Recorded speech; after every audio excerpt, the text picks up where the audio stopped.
Seasons mod. Yeah, I'm thinking of running Seasons mod on this map, Mr. Helgi, because of the productions and stuff that are built into the map. I reckon there's a lot you can be doing in like the summer and winter. So you're not going to be bored. You'd never be, or should I say, I won't be bored on it, because there's plenty I can do.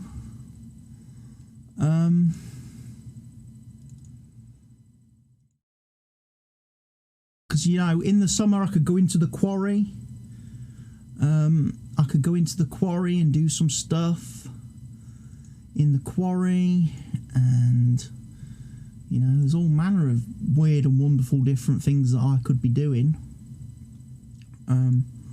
whilst I'm waiting for things.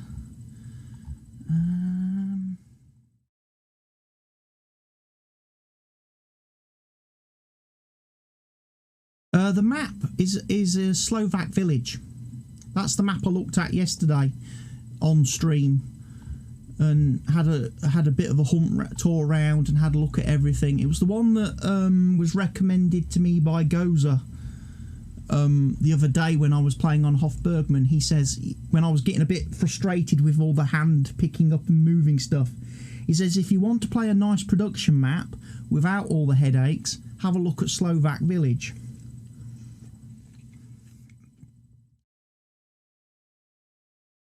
So I downloaded that, loaded it up on stream yesterday, had a bit of a tour around the map, and I quite liked it. It has a couple of negatives, but every map seems to have negatives, you know.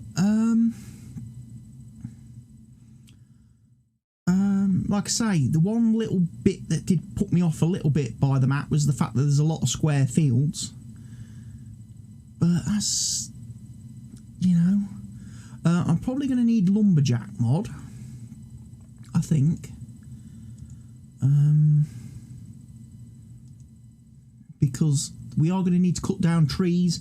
You are going to have to do tree cutting down on this map, because you are going to need the trees to be able to make pallets and cartons, which you need to make everything else out of, if you know what I mean. Real seed usage, I'm going to go for real seed. Real seed usage.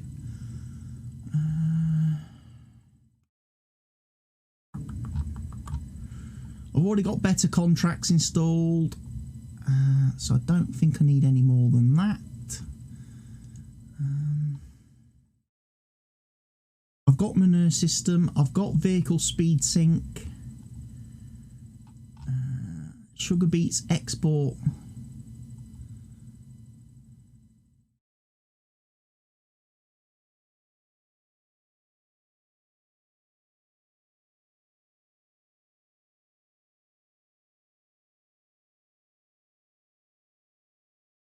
I'll download sugar beet export, why not? I've got no trespassing installed. Have I got map objects hider?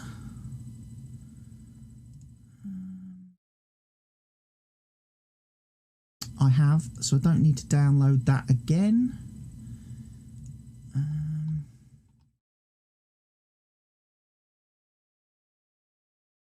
Am I thinking about using this map for multiplayer server?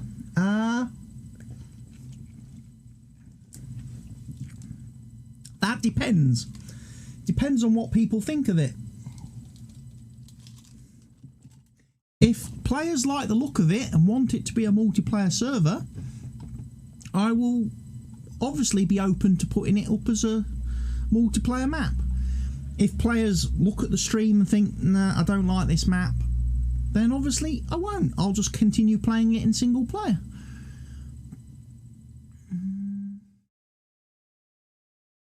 But the main thing is, what I'm going to do is I'm obviously going to test it out a little bit first. I think that's the kind of the important thing. If I test it out first, make sure there's no bugs or anything with the map, because obviously in the last month I've changed the map a couple of times because maps have had issues and maps have had problems, and it's a lot of work to change the map and change the server. That in itself is a lot of work. And also, it's obviously quite frustrating for the players because you just start to get started on a map and then it's all change. So if I change the server, I kind of want to make sure that everything's working okay. You know what I mean? If you understand, you know, because I'm sure you yourself don't like having to keep downloading new maps and new mods and starting again every time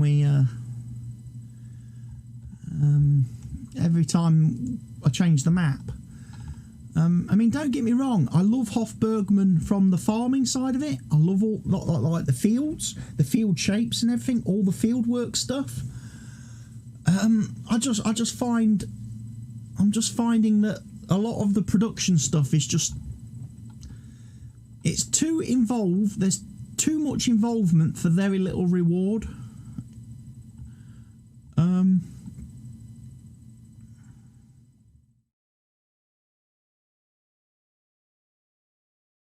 Very, you know, very little.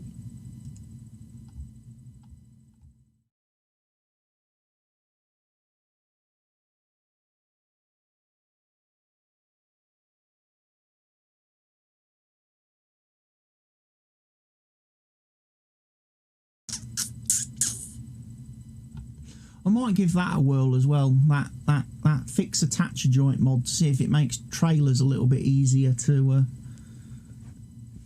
steer, because it stops them from smacking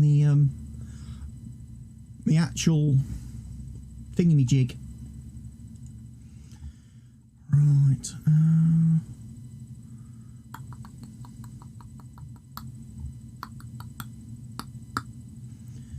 I think I've pretty much got every mod I need now.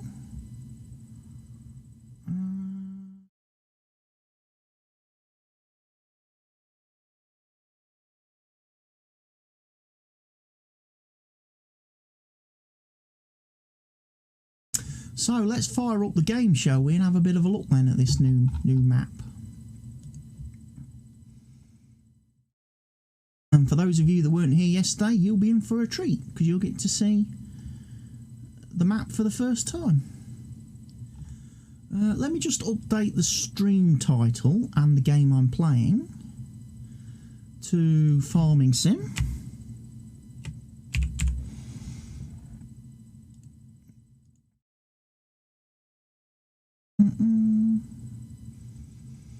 Give that a quick refresh there.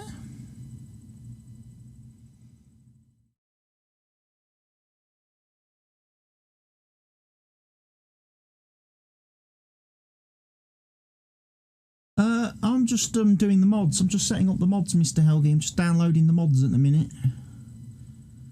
for the and setting up the map folder, so I can then open up my usual little program. And I'm just wondering why I keep dropping so many frames. What have I got that's connecting to the internet and using all my internet stuff? What am I uploading? Anything?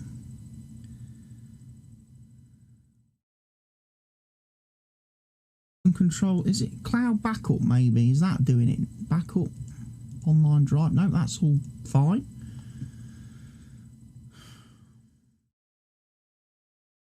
It's even super duper weird because, like I say, in the old in the Twitch settings, I've got all the different quality options today. So I'm watching the stream at like 360p, which should use very little bandwidth. And for some reason, I've dropped 6,878 frames today whilst we've been whilst I've been streaming, and I've not really streamed anything that I would say is game intensive, apart from maybe that trashed game, which was having performance issues.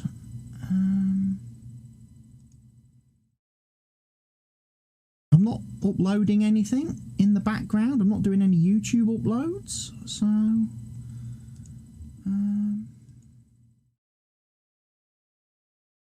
server's running fine on its own. So yeah, I don't know. Right, let me load up Farm Sim then. Oh, I really wanted to eat my dinner. I did, my lunch. So you'll have to forgive me while I eat this lovely spicy chicken pasta.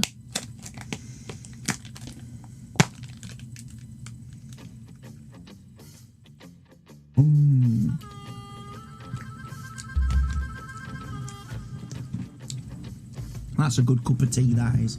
That's a good cup of tea. Right. Delete that save game, yes. Let's start a new save game on that map. Welcome to Slovak Village. This is a fictional map based on real-life location in the Slovak Republic. These are all the mods.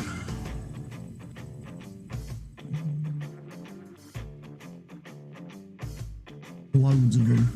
Not really loads of them. I haven't got any modded vehicles, tractors, harvesters, anything like that installed. I've not gone for any of that. So it might be a bit vanilla, this.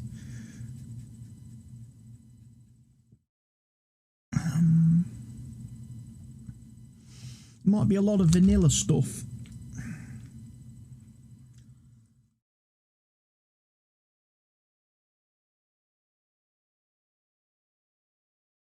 I don't even think I've installed the ploughs that we were using on Hofbergman. So I can't even do like ploughing easy. I've got to use those horrible ploughs.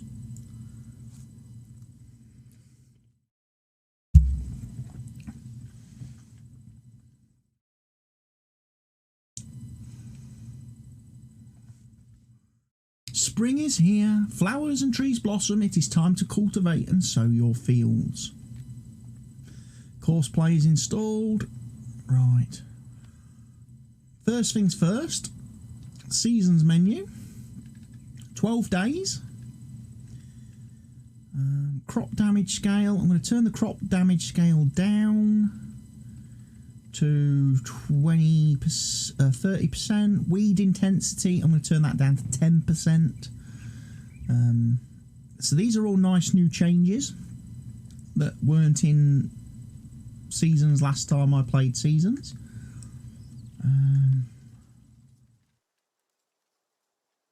So sadly there's no additional crops on this map.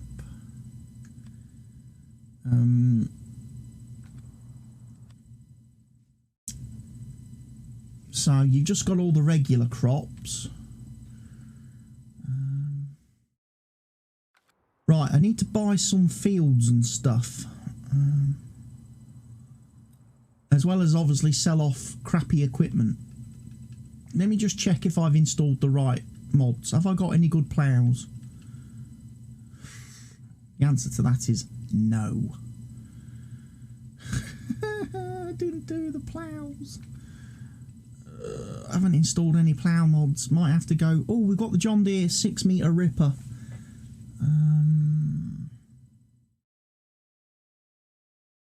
And we've got the Culti plough 8-metre, so we might do ploughing with that then, I'm guessing.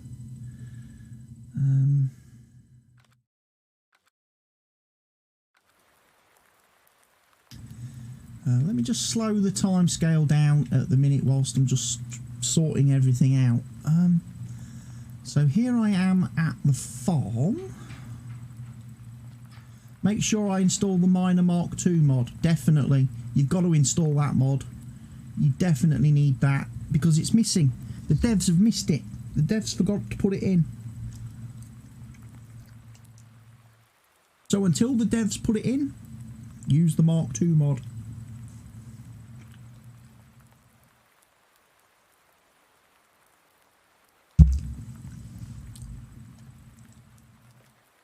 I mean, it's probably... The Miner Mark II mod probably wouldn't help you, Mr. Helgi. Because if you haven't got green and red motors yet, you're not going to be able to produce the other stuff that you need to be able to make the Mark II miners.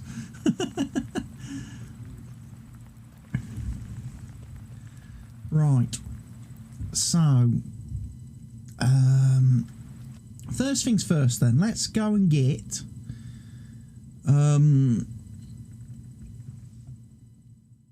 right. I'm just going to do this the easy way. Add a bunch of money.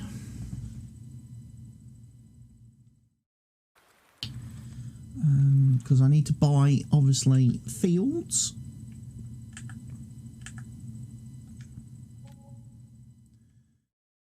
Start with plenty of fields.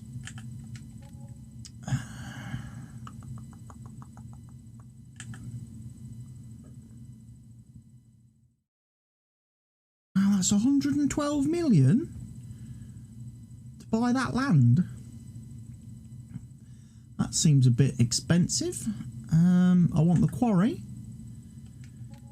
Definitely. I want that for making pallets and cartons.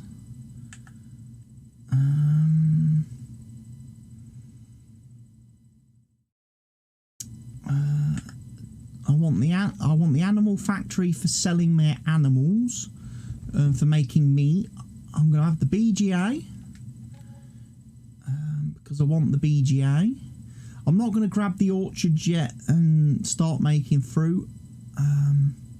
Nor am I going to buy the dairy for the dairy products, and I'm not going to buy the soy drink factory yet, because I'm not going to be messing too much with that.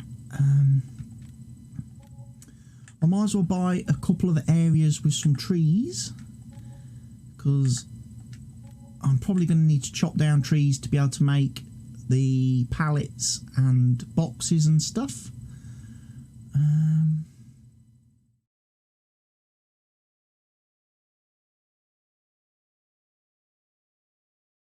Is precision farming working with seasons? Yes, precision farming does work with seasons. I think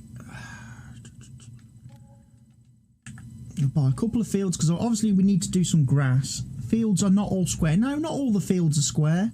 There are some fields that aren't square. There's a couple over here that aren't, and down this side here, and here, but most of them are. Most of the big ones.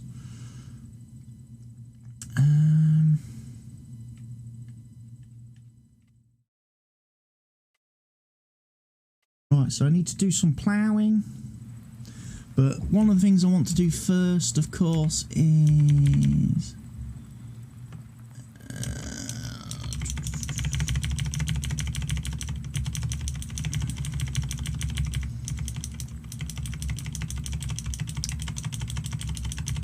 go through here.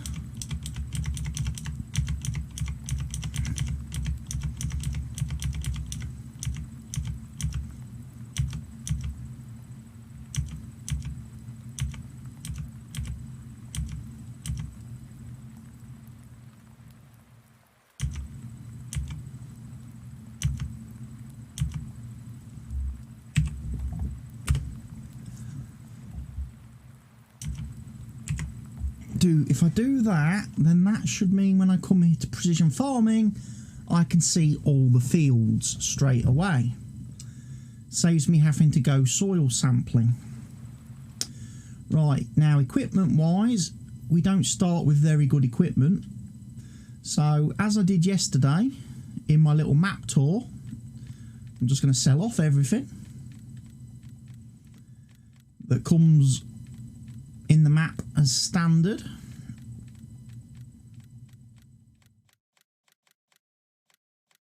And then I'm going to go and buy some better stuff.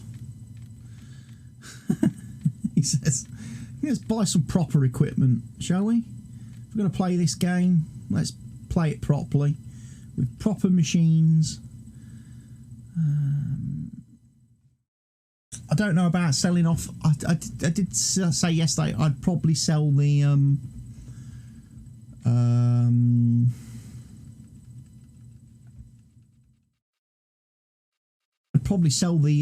washer to get the other washer,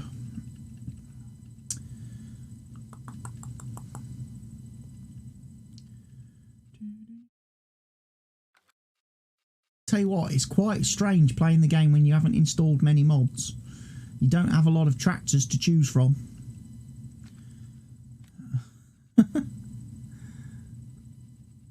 I've probably just got the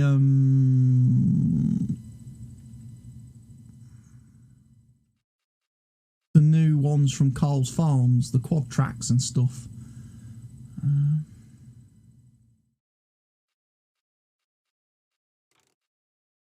Fender Design 2, Fender Design 3, Welcome Magnet Auxiliary Tank, Auxiliary Fuel Tank, yeah, we'll have the auxiliary. Front Weights Toolbox, Front Weight Carrier, Oversize £1,000, £2,200, I'll have £2,200. I'll get the horrible EU without placards. EU with Rockbox, US. I'll have it EU without placards. GPS, yes. Rear hitch. Rear weight bracket. Quick hitch. Rear hitch.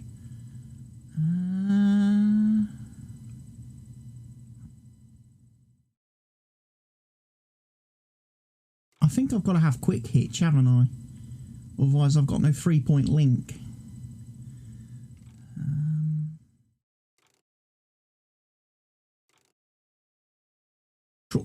Trackman XP 36-inch. I'll probably go with them. In-cab mointers. In-cab mointers. I like that. In-cab mointers. Quad track 620, obviously. Get all the power. Standard lights. Can I have extra lights? Performance lighting. Performance lighting plus something. Beacon lights. Right style 2, left style 2, both style 2. Right style 1, left style 1, standard. We'll have standard. Cab. Luxury tech cabin. Why not? Reverse beep, yes. Fill level dashboard, yes. Fleet number. In case I buy more of these tractors, let's have.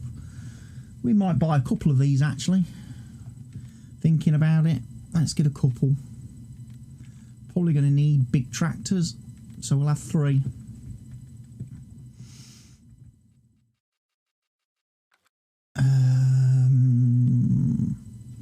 So, like I say, ploughs didn't really have a lot of options when it came to ploughs, did I?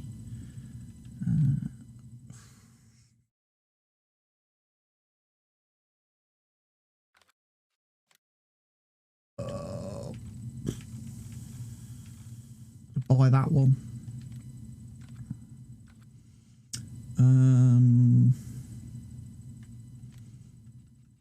Cultivators. It's going to be a big map.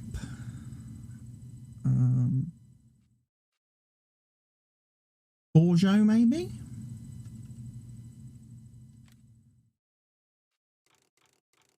Put that up. Borjo cultivator. Crop protection.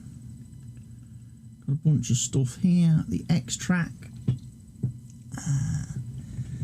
Do I want the i4 track? It's only 4,000 capacity.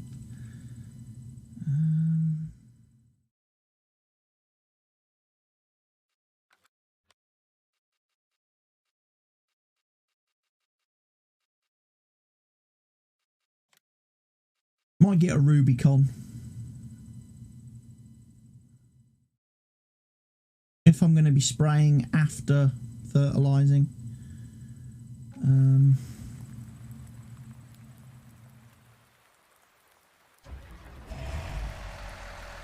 Oh, look at this. when you buy your vehicles, they actually get put into the store. You have to go and actually drive them out the shop.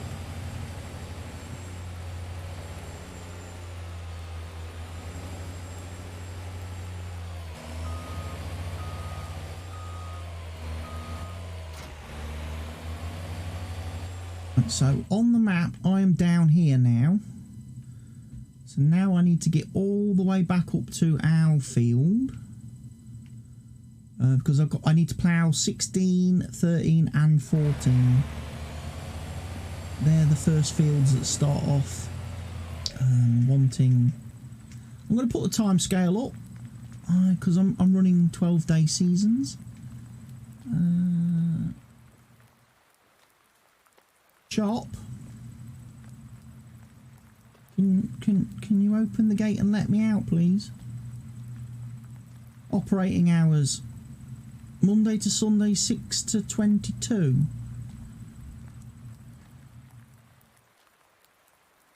Well, they're late opening this morning, aren't they? And they're a bit late because it's 8:15 and they're not open yet.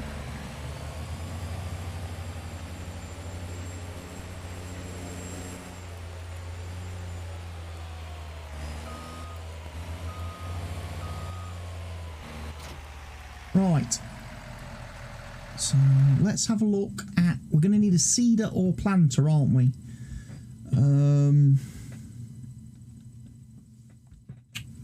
What have we got? What have we got? What have we got? What have we got? That's 8 meters. 12 meters, 12 meters. I've got the optional fertilizing mod installed as well.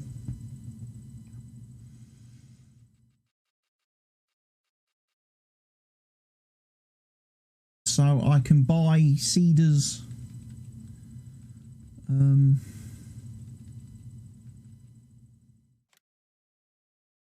without having fertilizer active if I want to.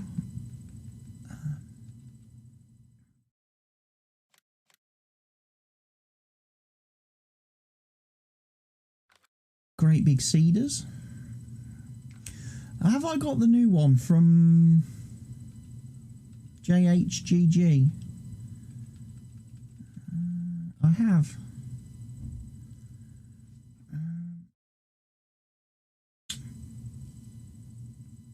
Of course, on this map, I can't plant everything with one machine. I need a seeder to seed grain, and I need a planter to seed crops that need planting. So that means I need a seeder and a planter.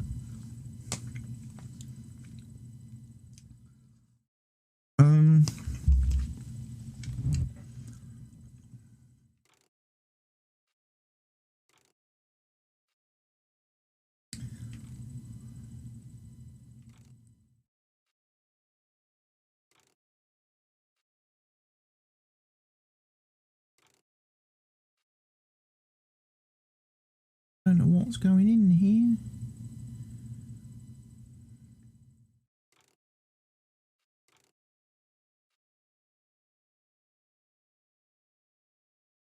Dry fertilizer max emerge.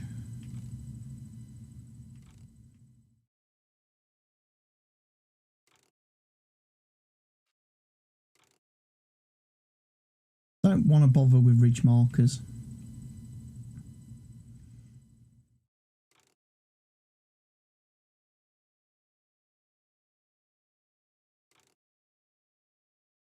That's putting a trailer hitch on the back, which I don't really need. Wheel set up. We've got wide tyres. Standard. Probably want wide tyres on a big planter like this. Wheel cover configurations. Wing wheel covers.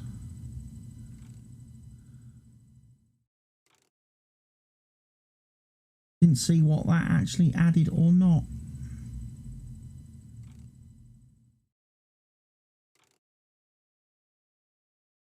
Not seeing what that's changing. Standard. No till row cleaners.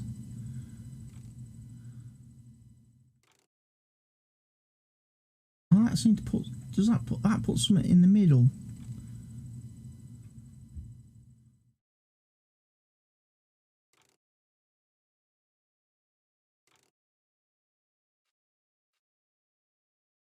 Pressure pump configurations. Air Force with cover. 2020 Air Force. Where's that? Oh, that's putting that on the back, look. Okay. We'll buy one of them. It seems to me, I'm wondering if I should have bought that with some additional stuff. Maxi-merge 3 bushel something or other. Maxi-merge 3 bushel. Herbicide tank and maxi-merge. Herbicide tank. Liquid fertilizer tank. Dry fertilizer. So yeah, it seems a bit weak. We'll put that there for the minute. Can't take it anywhere.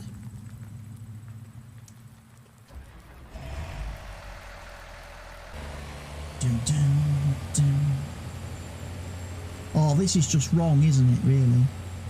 Pulling the John Deere planter with a case. That is just wrong. Oh, all the green fans are going to be so angry with me. All the green machinery fans.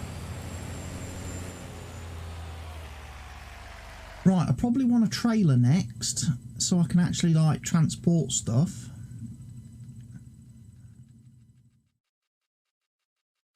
Well, look, what have we got, everybody? We've got the refrigerated trailer. That comes with the map.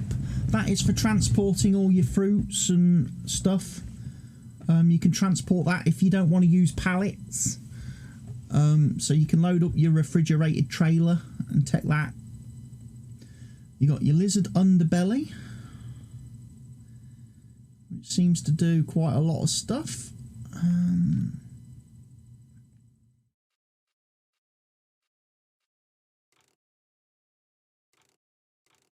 One single tank. Narrow twin wheels. Do I want narrows? Maybe narrows. Forestry. Big forestry tries. Narrow twin wheels. Twin wheels. Gonna have the narrow twins, I think. I'm not going to buy it with beacon lights. Both. Cover decal. Small. Oh, yeah.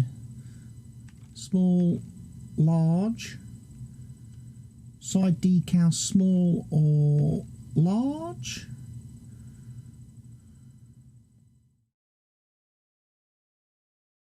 I like the size. I like this. Design colour. If it's going to be a lizard, it probably wants to be. That doesn't really make sense. Let's make that satin black. Lizard. Rim colour. Can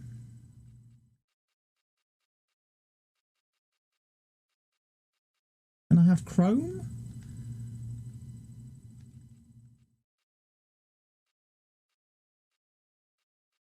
Can I not just have like normal chrome?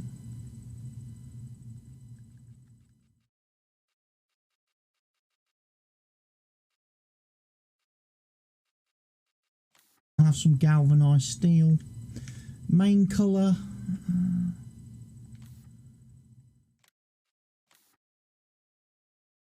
Have a nice satin green.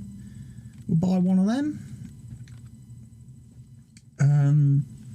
Obviously, auto load trailers are installed. There's the rigid tank trailer.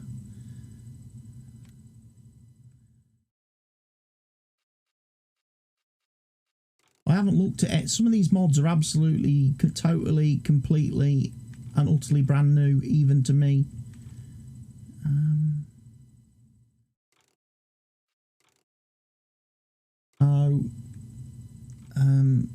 This is some of my first look at some of these particular vehicles, so bear with me. If you don't like mod tours and mod previews, you might just have to chill out for the next bit whilst I start looking at stuff. Food transport, fresh milk, milk water, non-flammable gas, flammable solid, wetting hazard, inhalation, so plenty of signs.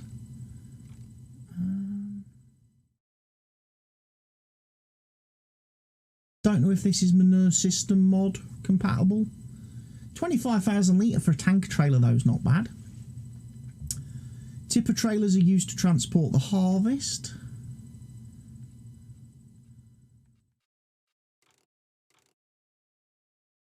Trailer hitch with PTO. Upper panels, aluminium, wood. Additional platform. Standard platform. I could have sworn I saw that with a fuel tank on the front. Does it not have a fuel tank on the front?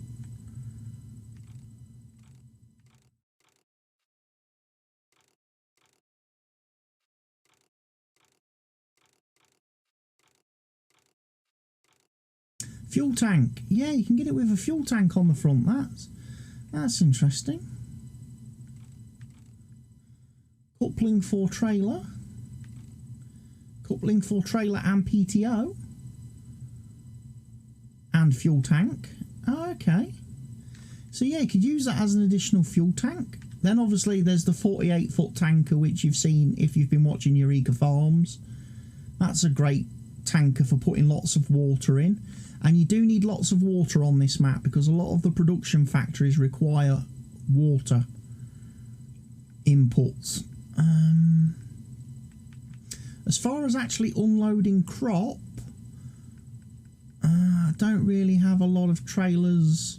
I haven't got any modded trailers that really add any bigger capacities in that sense.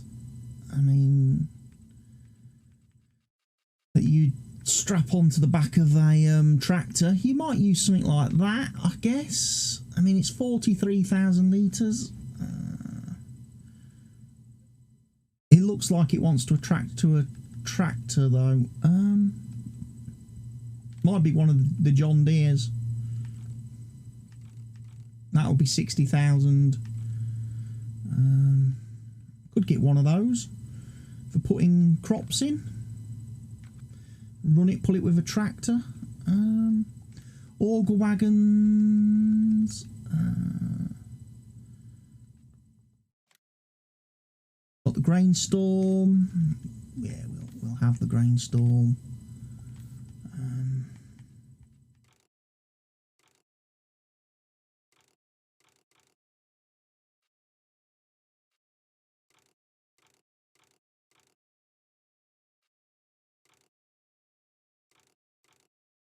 We'll take one of them while we're at it. Always nice to have a grain cart.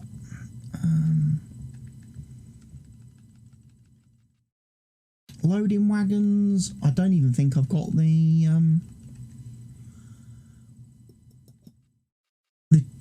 cheaty one with the windrowers. I've not installed that. So loading wagoning is going to be not easy. It's not going to be a 5-minute job to loading wagon anything. Same way, I don't have any modded balers installed, so all the bales are going to be 4,000 litres.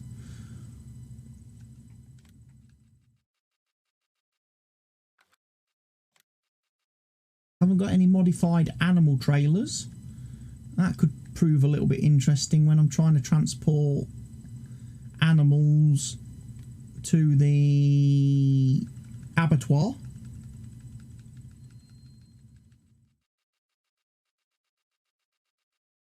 Turn them into meat.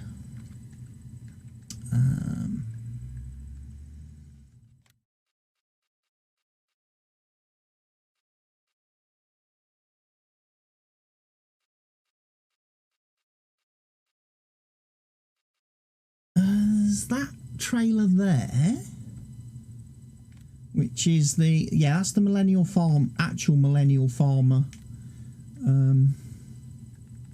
Don't know if you've seen this. You probably, if you've watched any Millennial Farmer videos, you will have seen this. That's his actual lizard Thunder, his actual Thunder.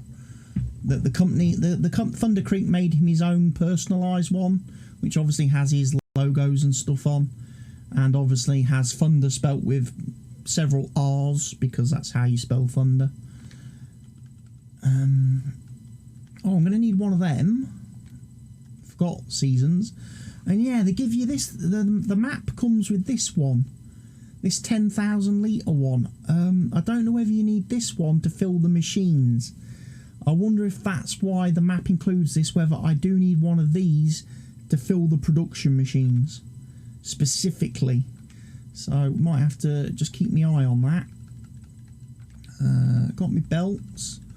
Don't need any weights at the minute because all the tractors I've bought have their own weights. Harvesting could be interesting because I don't think I'm using any of I'm not using any of Stevie's mods. So no massive headers. So I might be using these Cresoni compact things. I might grab one of these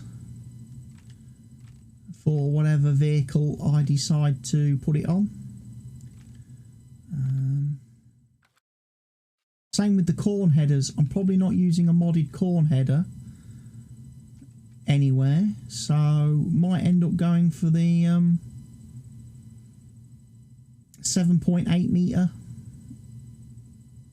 Cresoni compact. Might be using that. Speaking of harvesters, we're going to need a combine harvester, aren't we? And I won't have any modded ones installed. So it might be a case of getting the class.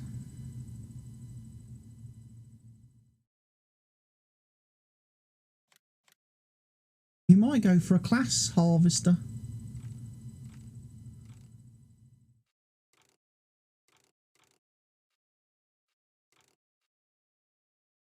Because that's going to be the largest capacity I've got available to me.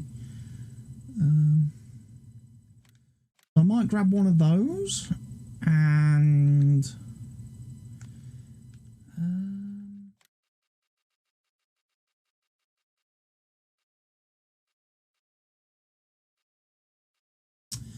I could get the class header, but then I've got to put it on a header trailer.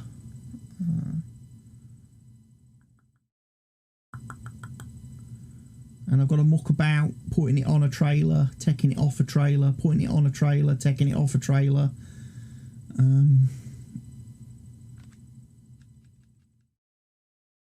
Whereas I think if I just go for one of these,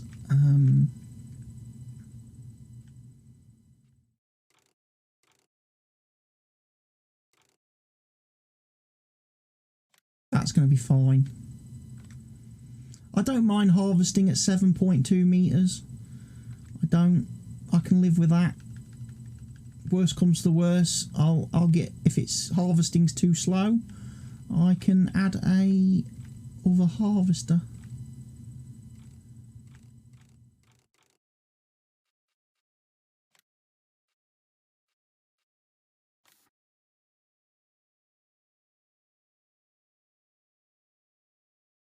I'll grab one of those for doing the corn harvesting.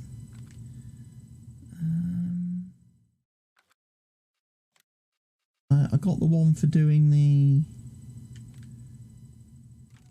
And that changes colour based on the design that I bought, so I didn't have to colour select that. Right, what other equipment do I need? We need a seeder, don't we?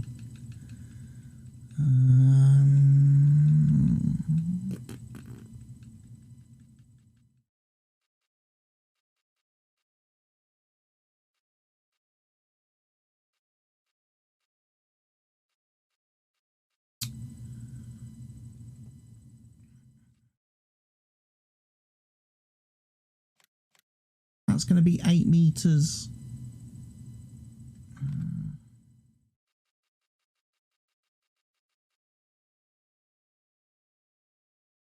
That's going to be 14 meters.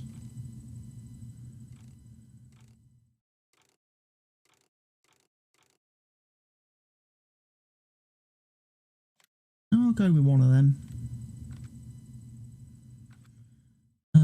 Fertilizers, we've got no fertilizing technology at the minute, or lime spreading technology. So I think obviously what we grab is a sulky. And we do him 38 meters. Lime spreading, sounds good.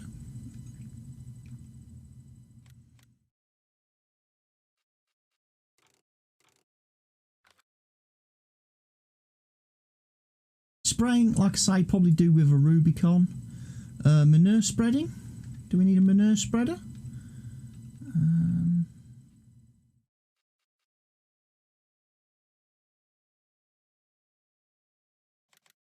Flex 23. No, that's too small. Probably end up grabbing one of those like we've used on Hofbergman. Unless I ignore manure and just go straight for slurry. In which case...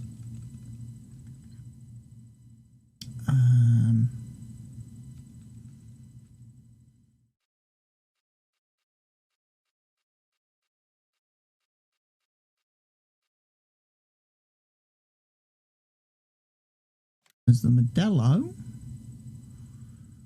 14.8 meters.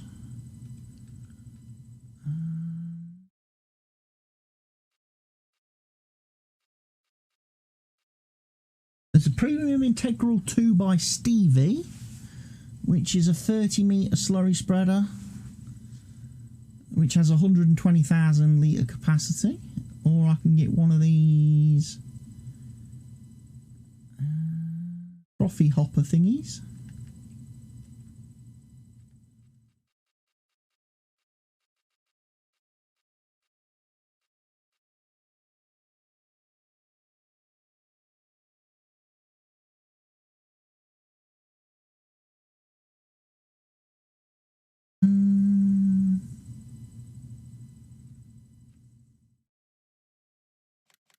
I think I'll go for the Profi one.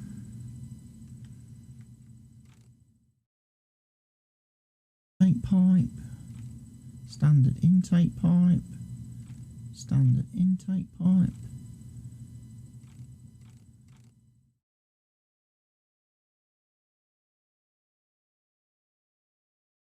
Can't remember if I need to have it with the intake pipe. I might need to have it with intake pipe if I'm using the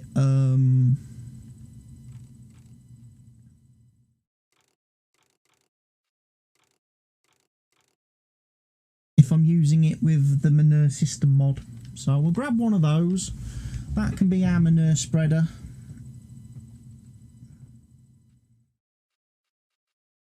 Any other... oh look, shop's open. We can go do some ploughing now, everybody.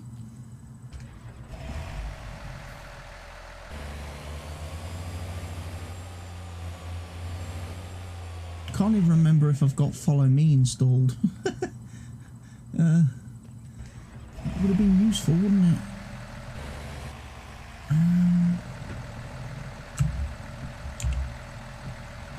I have got Follow Me installed. Excellent. That was very clever of me. Because otherwise... oh, look at all this mess in here.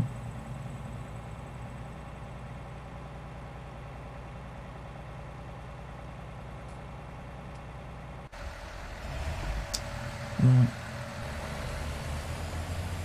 Let's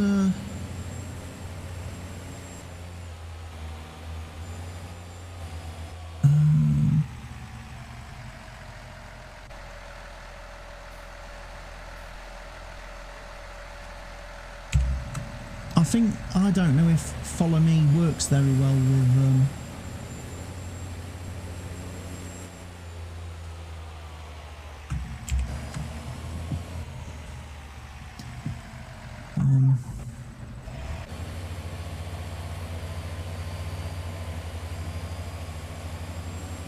articulated tractors. Whatever he's going to be doing is snaky snake.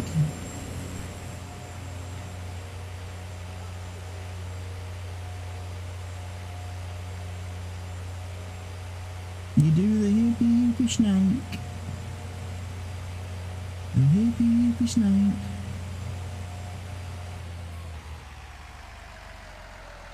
Helper D is blocked by an object.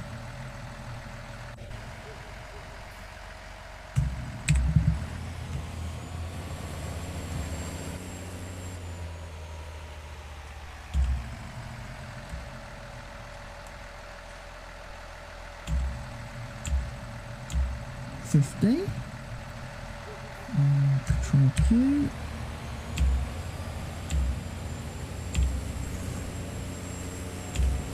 What distance he's set to.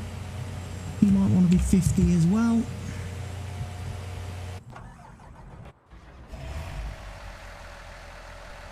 Here he comes. It's because of the parked cars, you see. Follow me doesn't like traffic.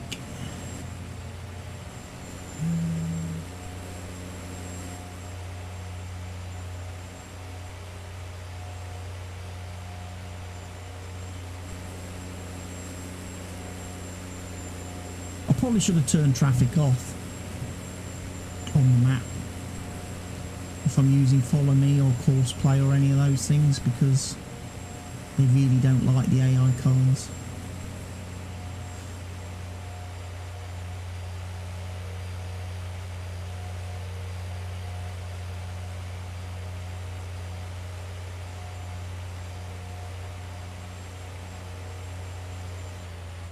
Look. Best way for me to get to my farm is to stay on this road.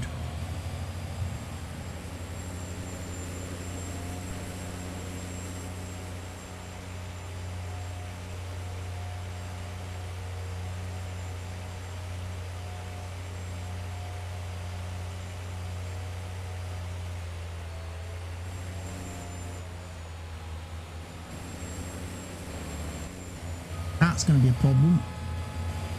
Don't crash, otherwise the follow me guys will crash. Oh, I just see them falling in the water now. I just see them driving into the water.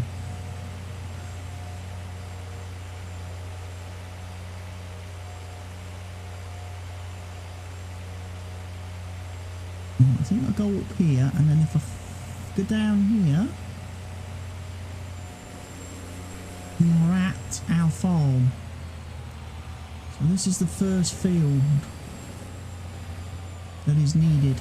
So yeah, what I'm going to do, turn the traffic off. Automatic engine start is off. Fuel usage is going to be default. Periodic ploughing is required. Everything else looks okay.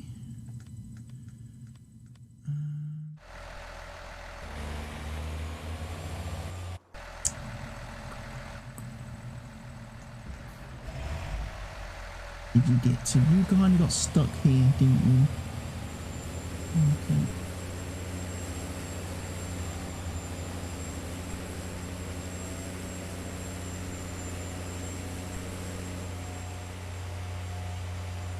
I think some of these parked cars, then that haven't disappeared with traffic, they might be candidates for the object hider mod to go and remove. The great thing about that object hide mod, you can delete stuff in the map. Well, that's not very good, is it? That thing's flapping around all over the place.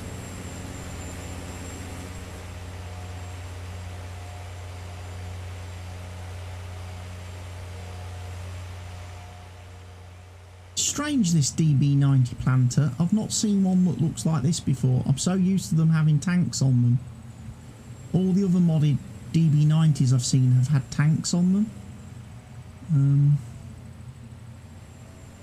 So I'm a little bit not sure on that front whether I like this mod or not. I'll have to wait till I've actually tried seeding with it, I suppose.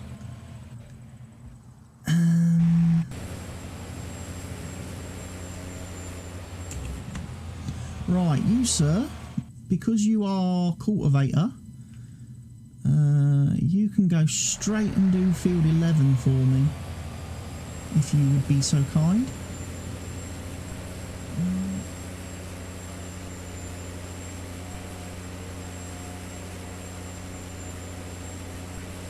Or should I really be lime spreading first?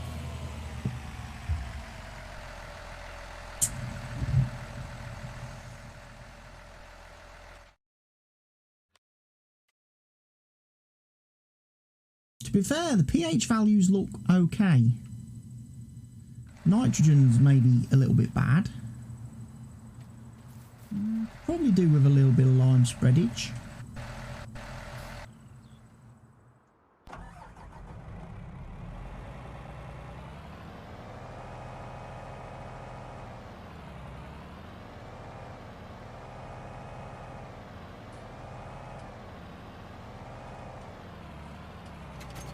Of course, the only trouble is I've got to drive the harvester back to the farm twice, haven't I?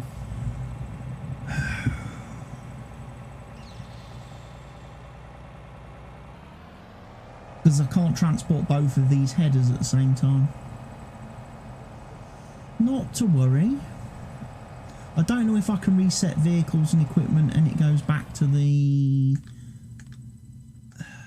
whether it goes to the farm or whether it stays at the shop. Shall we try it?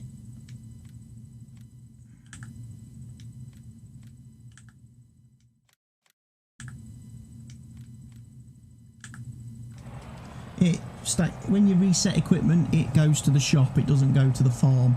So there's no easy way of getting equipment from the shop to the farm apart from fetching it.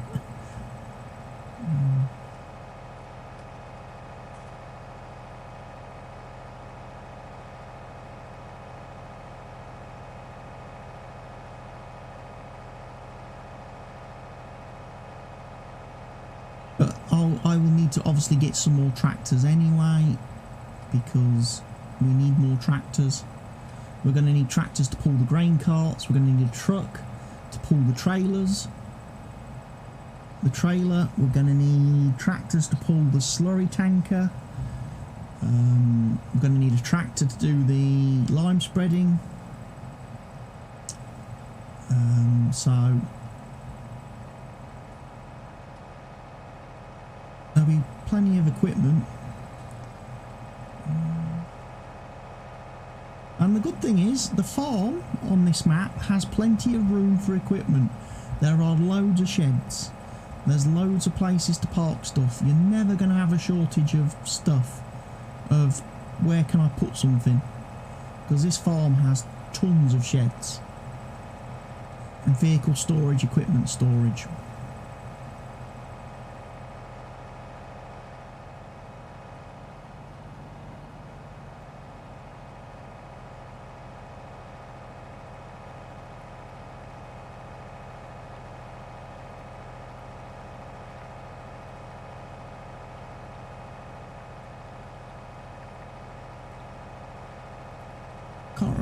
There are seed makers, fertilizer makers and stuff like that at the farm.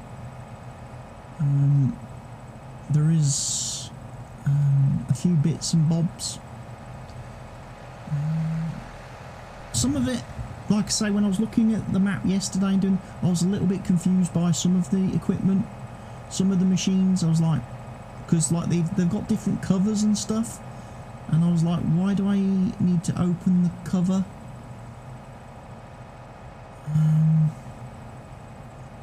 And if I open the cover, what am I missing? What am I losing? What do I have to put stuff in from the top on the machine, or can I get it from the bottom? I wasn't too sure.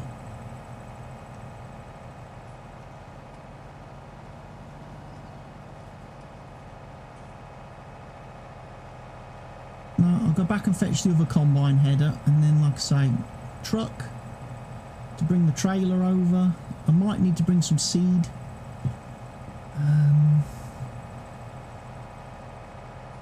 Haven't really thought about that yet. Big bags, road salt. Have got Millennial Farmer seed installed, and I think I've got Welker Farms seed installed as well. So I've got a couple of different choices of seed pallets if I want seed pallets. Different capacities in the pallets, and obviously therefore different prices on the pallets. Not that money's an issue, because I've given myself loads at the minute. I will take that money away. I will remove that money. What I'm going to do is I'm going to stop the time again, just while I'm transporting all, because otherwise I'm going to lose a day just transporting all the equipment to the farm. I'm going to lose a day of seasons if I don't do this. So this is also a good look for people watching the stream right now. This is a good look at what I have to go through every time I want to set up a map for multiplayer and set up all the equipment and get it, you know, ready to play when I switch the server on. All the stuff I have to do behind the scenes that people don't realise, the real-time, you know, intensive stuff to get a map set up ready for everybody to play.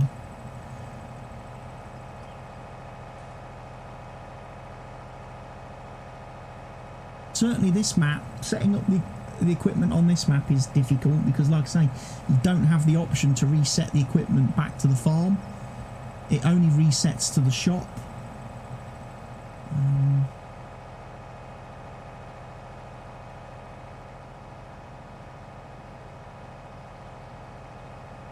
Means you do have to go and fetch everything by hand.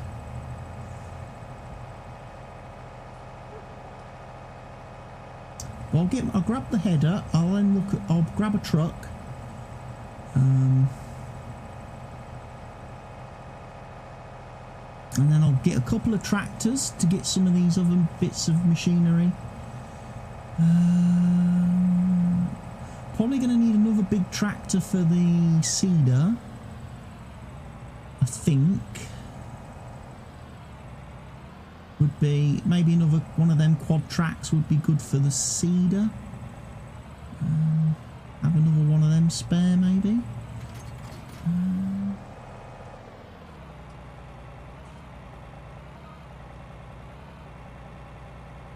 So let's park this out of the way at the gate, ready to do the follow me back to the farm. Right, so I want a truck, trucks.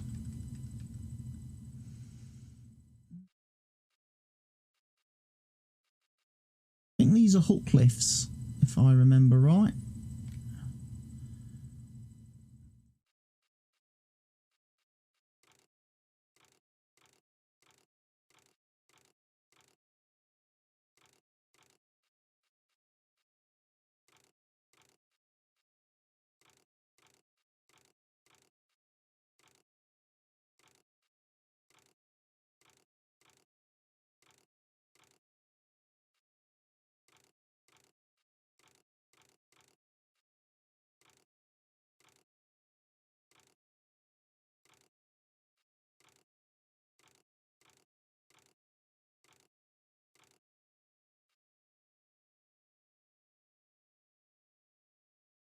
That to me, it looks like it should be a hook lift. That.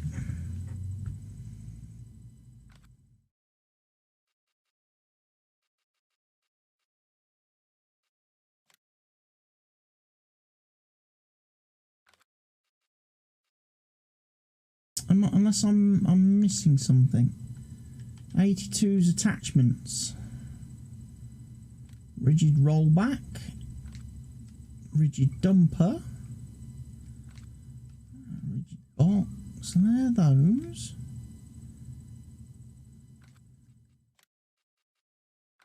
Maybe there's not a hook lift then. I think they are just literally dumpers and stuff. That's fine.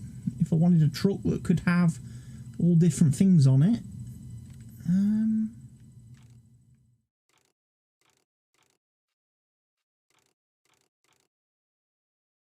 Little platform. Shame it's not got auto load. That would have been really good with auto load, wouldn't it?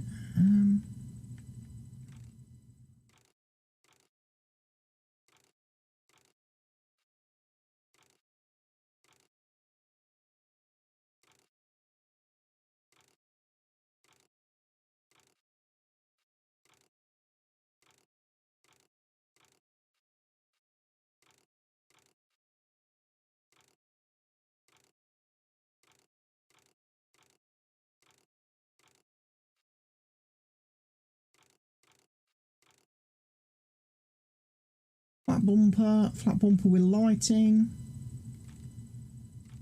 Flat bumper with lighting I like the look of. Lighting. Work only plus TLX, all TLX. Air intakes, lower air intakes.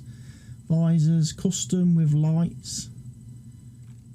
Custom lights, custom design. Custom. Standard engine. Make it a big boy. All in.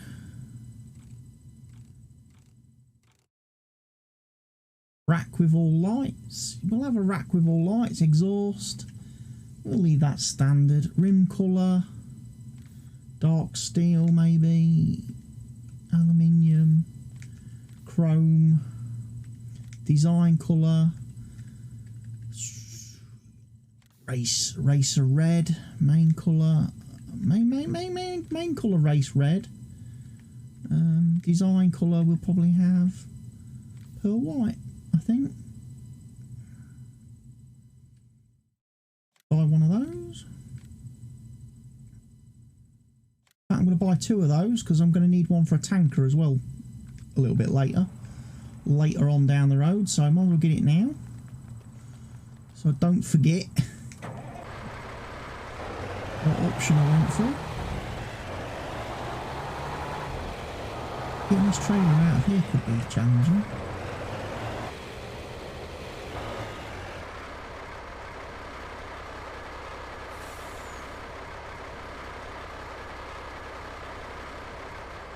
Moving about.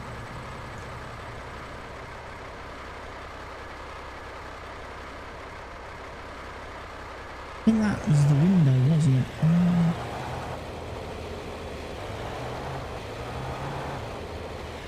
Tell you what, dude, we're going to have to drive out first because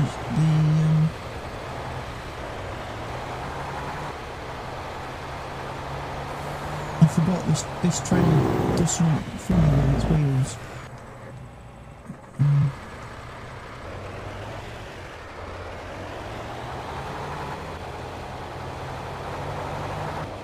It has full steering axles. Right. Control F, Q, and 50. Right. I could probably use that truck to pull something else back to the farm if I wanted to. So we really need a couple more tractors. If we go down the large tractor road, what do we have available?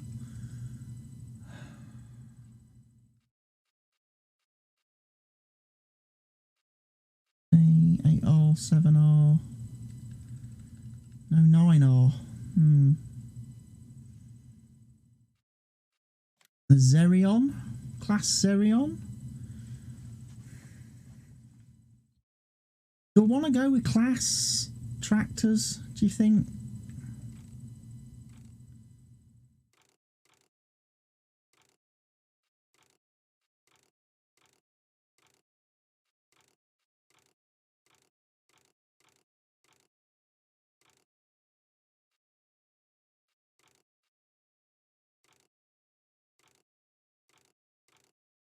I've got them available, haven't I? That could do a job seeding.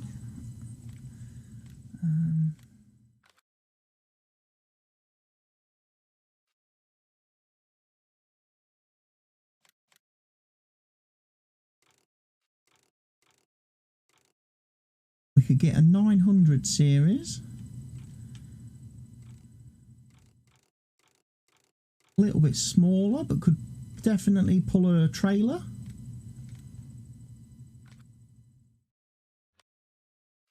Some class weights now.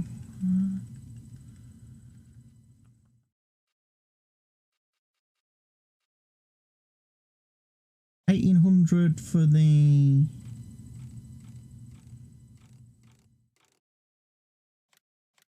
Oh, we'll have 2,200 for that first one. 1,500 for the 900 series.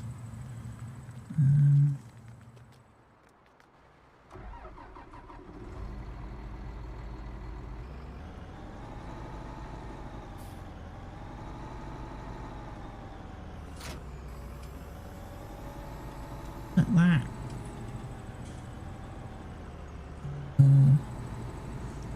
You can pull grain cart for me.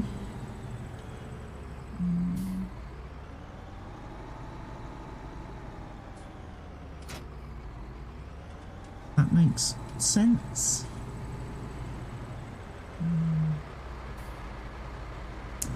Control F, Q. Just dropping back a bit more. This guy's going to pull the seeder.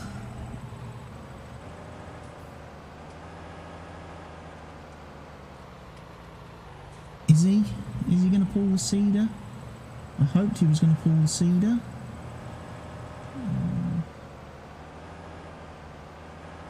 No, don't do that.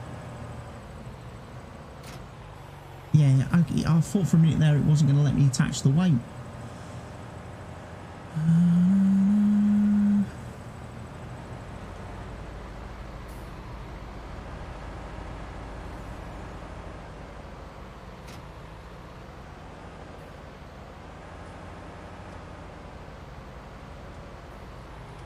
So Control F, Q, take the precision farming, the thingy jiggy doodah, offset.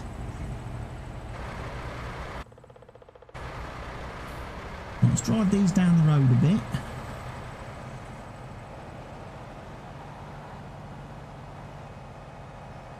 So we've actually got a bit of room.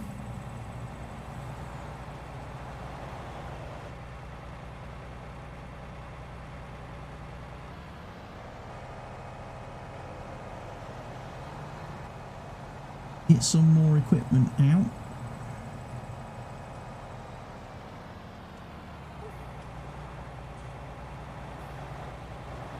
Excellent.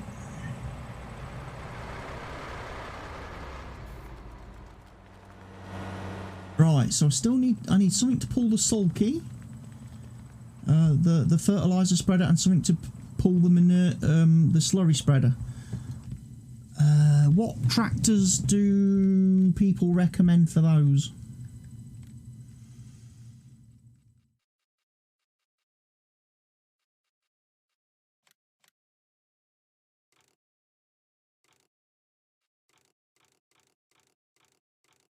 We're going to need narrow wheels for the one that's doing the fertilizing. I'm thinking to myself as well that maybe I want a tractor which has front loader. That has the option for a front loader. So I'm actually thinking maybe fast track.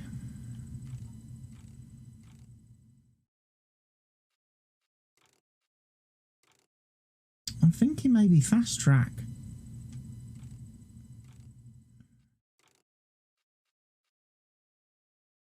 Because I can get the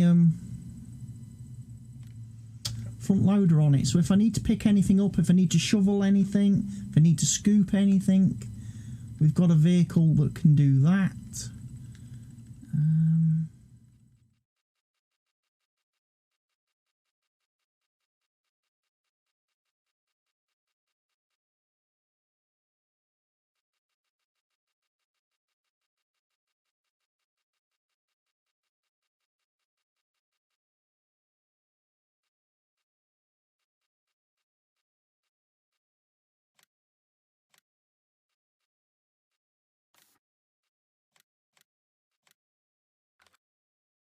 And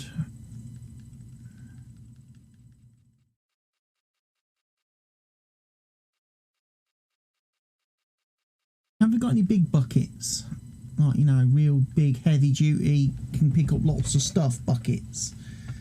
Because that's what I like.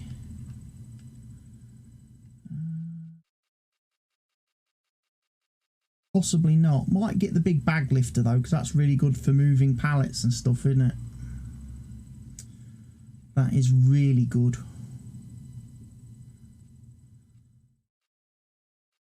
Moving stuff. Yeah, I've got no modded buckets. So a wheel loader is probably going to be more useful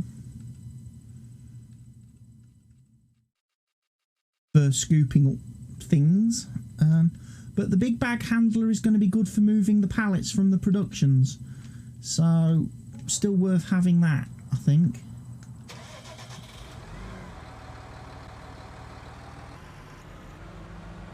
Still most definitely worth having that.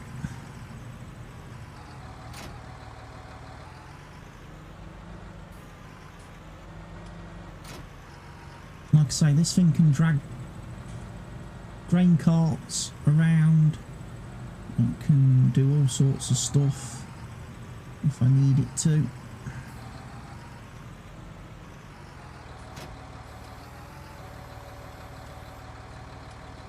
Did I buy that with the cover or not?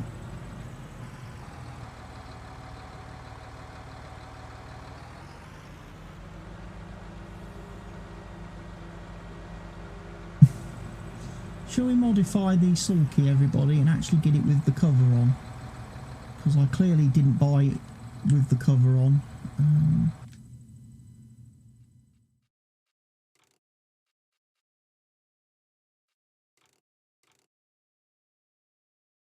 I also think I bought it at the wrong capacity. I want it 6,200.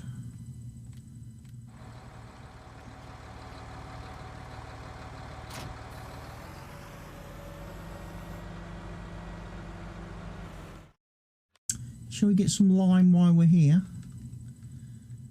2,000, so if I buy 3 of those,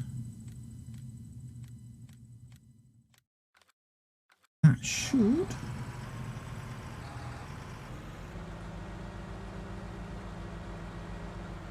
Let me take some lime.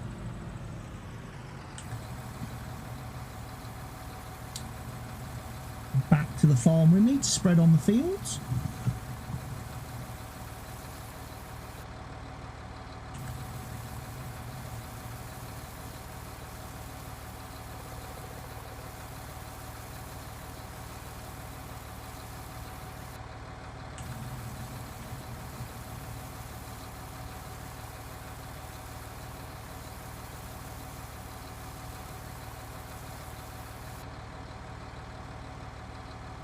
Perfect.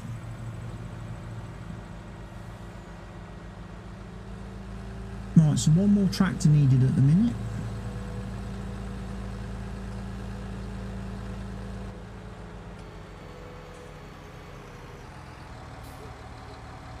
Control F, Q. Back him up a bit. Right, for pulling the slurry spreader, what we're going to get? It's probably going to have to be a large tractor again, isn't it? Because that slurry spreader's quite big. I think, do we go for another 900 or do we go for another one of the Axions?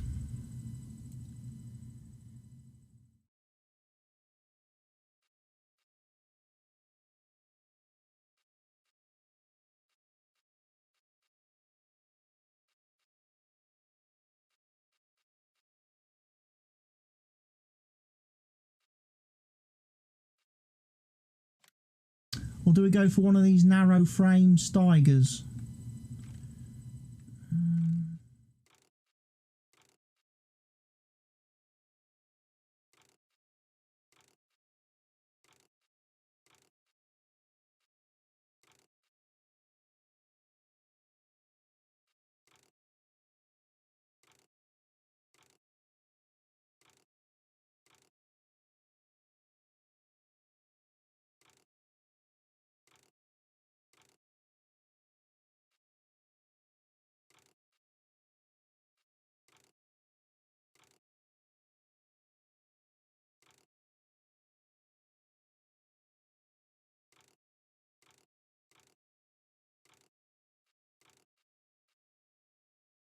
Big LSW Goodyears.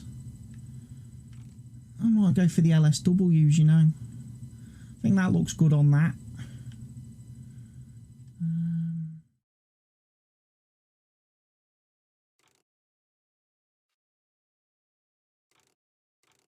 EU without placards, GPS yes, rear hitch, quick hitch, rear weight bracket, rear hitch. I'm tempted to have it with weights on the back. Windows regular, in-cab monitors, field view. Can't really see that on there. Field view position 2, 2020 field view 2. Yeah, we'll go for that. Engine, we'll make it 512. Exhaust, we'll have that front exhaust, which I like so much on the EU version. Have the extra lighting. Let's start both style 2. Cab, luxury tech cab. Reverse beep yes. Fill level dashboard yes. Fleet number, we'll give that number 1 because that's the first of that particular tractor we've got.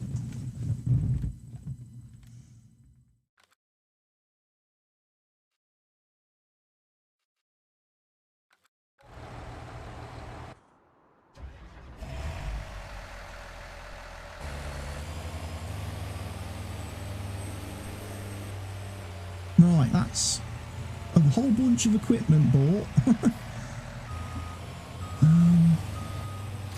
I suppose people are now like, dude, just could you, I bet people in the stream are just thinking, can you just do some work? Can you just do some farming, please? You know, can you just turn some dirt? Turn some dirt for the love of God.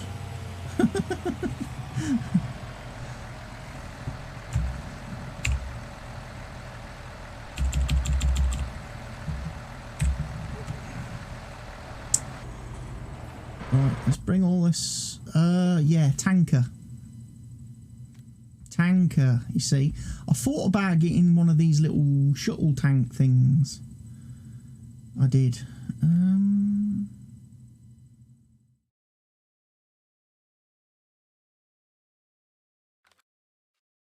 I thought about it.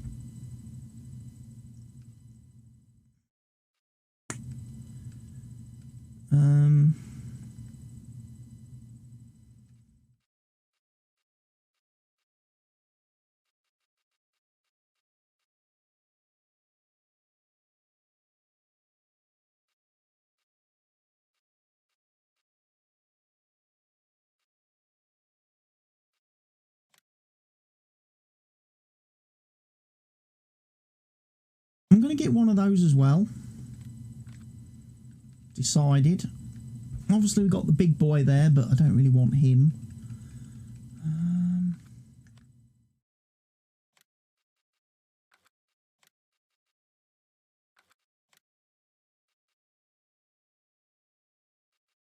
I'm going to have that one.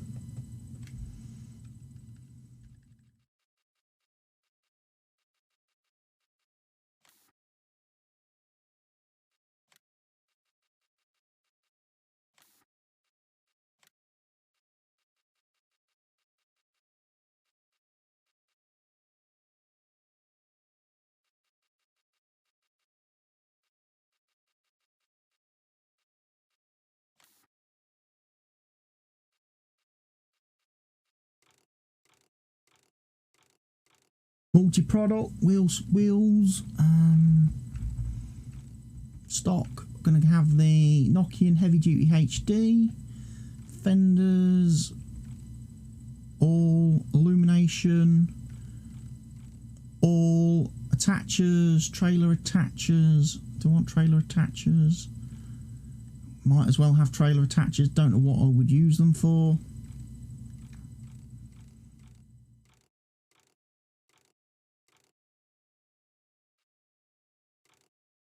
Vinyls, raindrops, 82's logistics, 82's lawn care, 82's liquid transport, 82's liquid transport.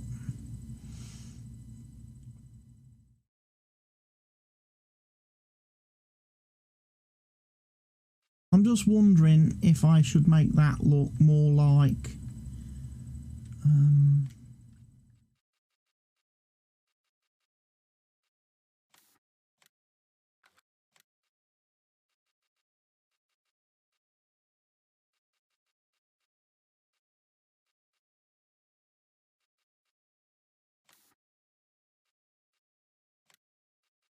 the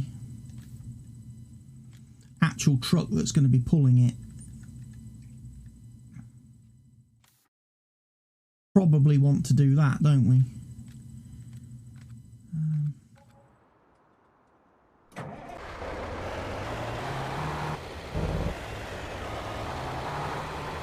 Well, I've certainly bought plenty of equipment, folks. I think right now I've got equipment for everything.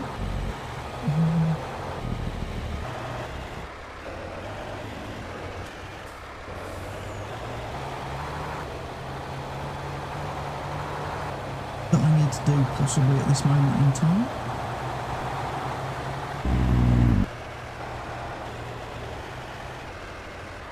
Control F, back that up, turn off the collision, and then got this little bad boy over here, this little tanker.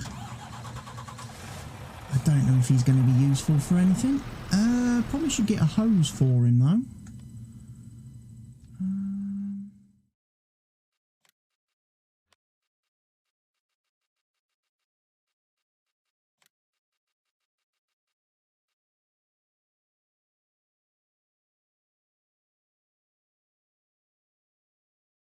That does fertilizer and herbicide only.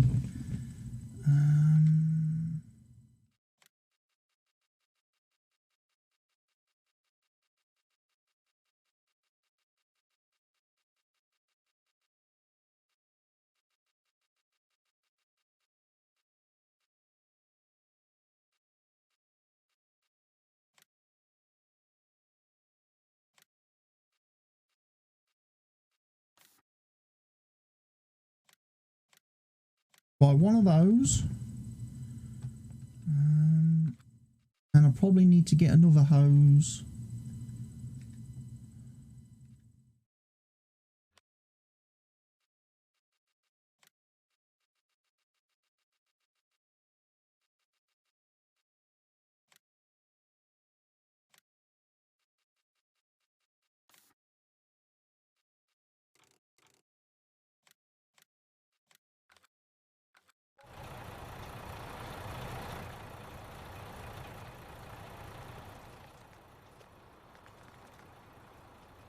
They're in here.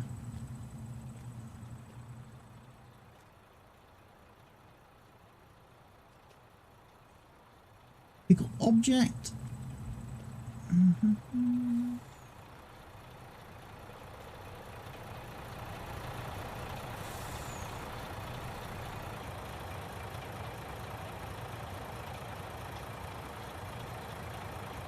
Full hose there.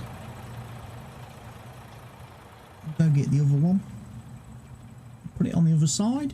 Then I've got the option of both hoses for whatever I'm doing.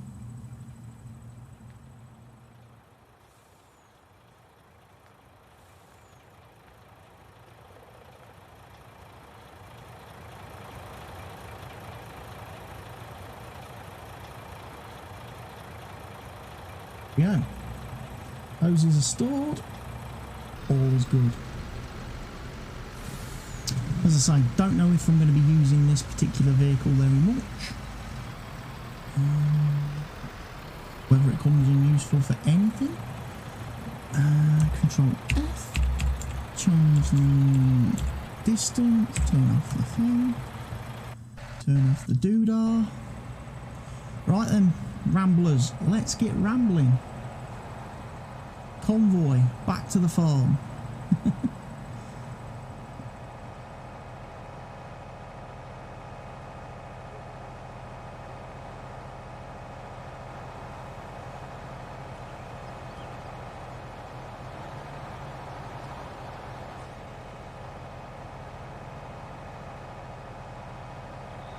And hopefully everyone will keep up and no one will get left behind.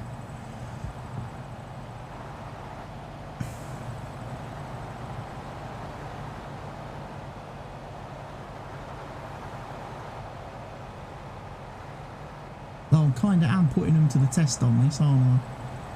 When you think about it.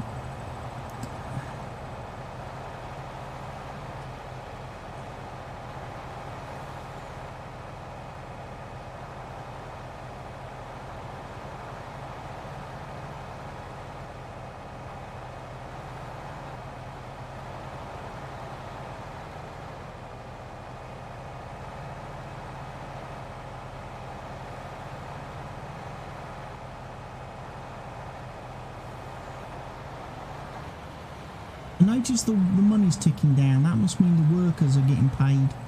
The follow me guys are all consuming all my money. Hoping everybody can make it round the corner. Hoping no one gets left behind. I'll just slow down a bit, give them a chance to catch up.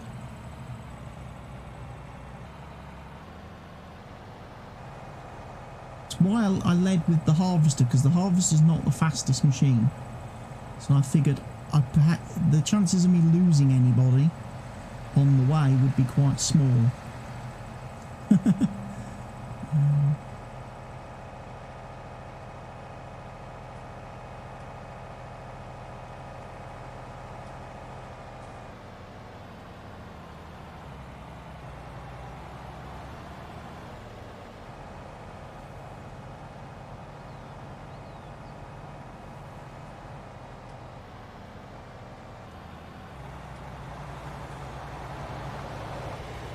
Right, you can stop there.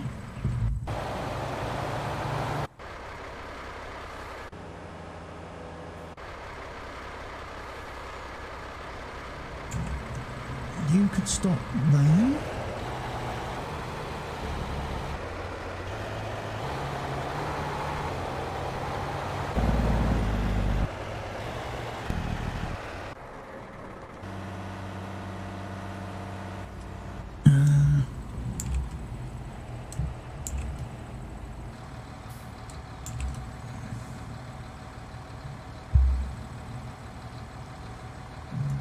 Let's turn him off.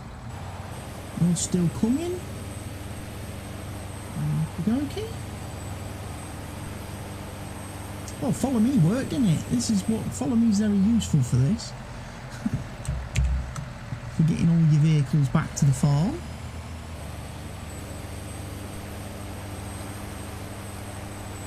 You know, if your milkshake doesn't bring all the boys to the farm, then follow me will.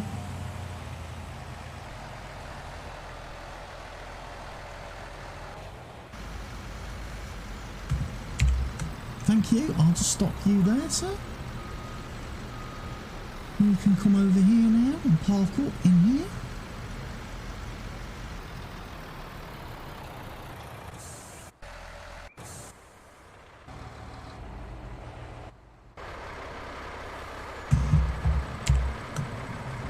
This trailer doesn't have swivelly rear axles as far as I can tell.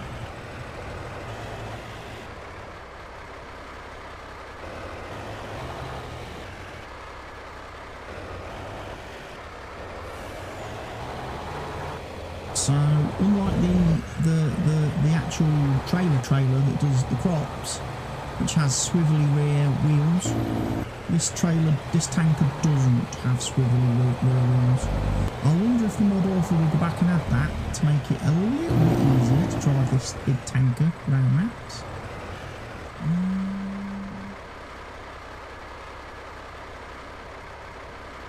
Looks like it's got all the standard fare.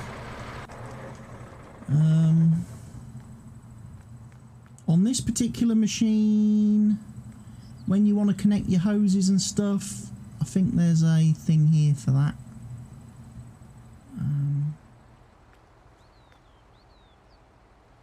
There's also one there, look, a hose connector there on that side in the middle. There is a tap on the back as well if you want to empty stuff out of the back, and that's it. So your pipes on this one connectors are here, and on the yon side.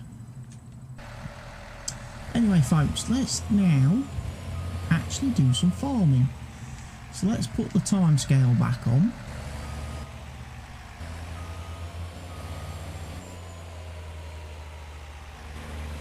I'm just going to move this guy out of the way for a second, because I'm going to lime spread first before I plough.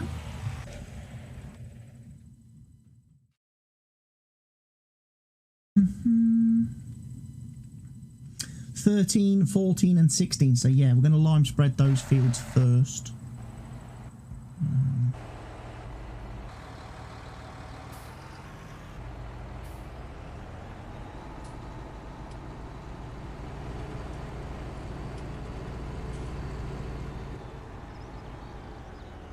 Just going to pop you out of the way.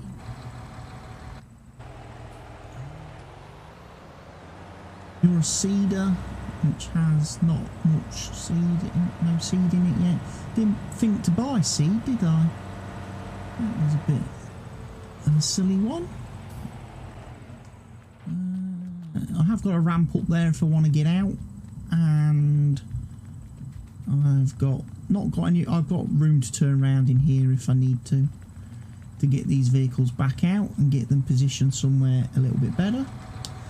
Right. Let's go do some precision farming. So first thing I'm going to do, turn on the guidance steering. 38 meters less half a meter. AB heading, and I'm going to do 0 degrees. Makes sense. And give that a quick flip rotate if need be.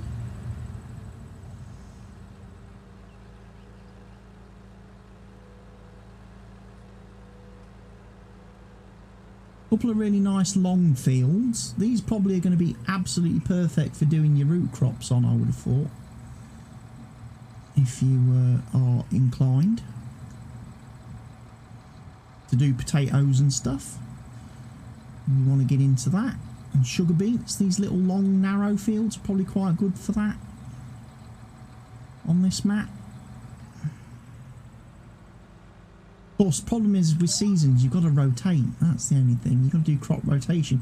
You can't just always plant potatoes, can you? Otherwise it messes up your yield.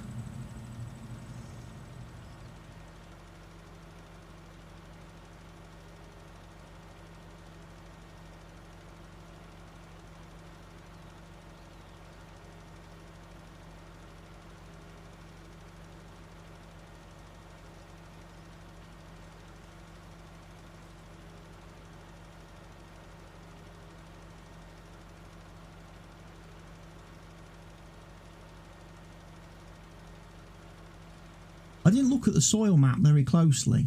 How does it compare to, say,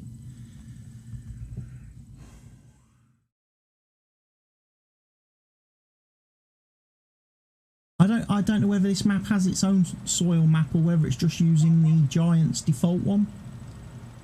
I'd have to compare the soil overlay with the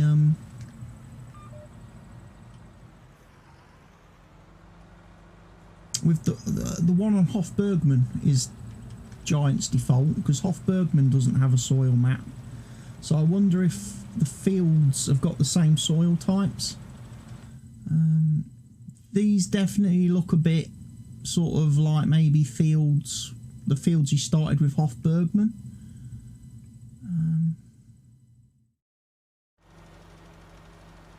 As far as having the wrong stuff planted, wrong stuff on them.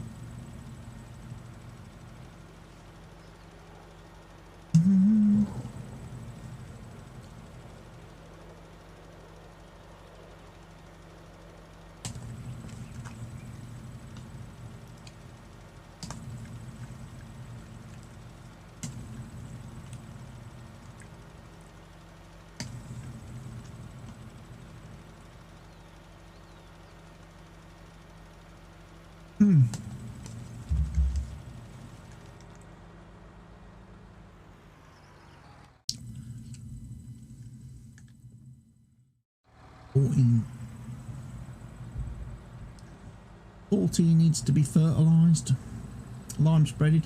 In fact, everything really could do with being lime spreaded.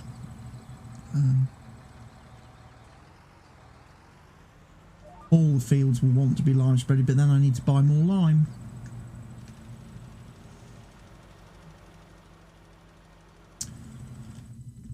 Is there a lime refill on this map?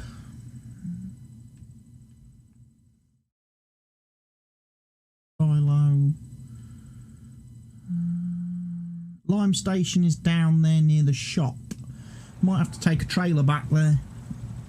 Buy a whole load of lime. And bring it back to the farm. Put it in the silo.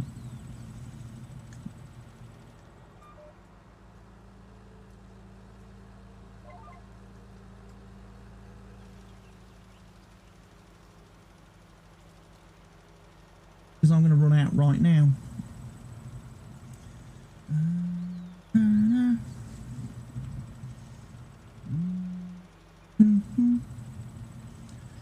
Going to run out on this field. Might be a job for grain cart to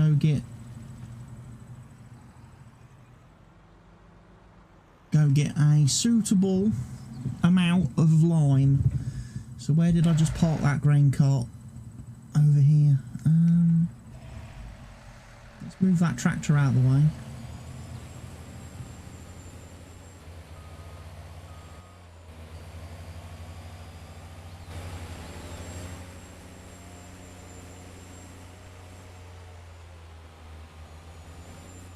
See, we've got productions over here. These are some of the productions we've got at the farm.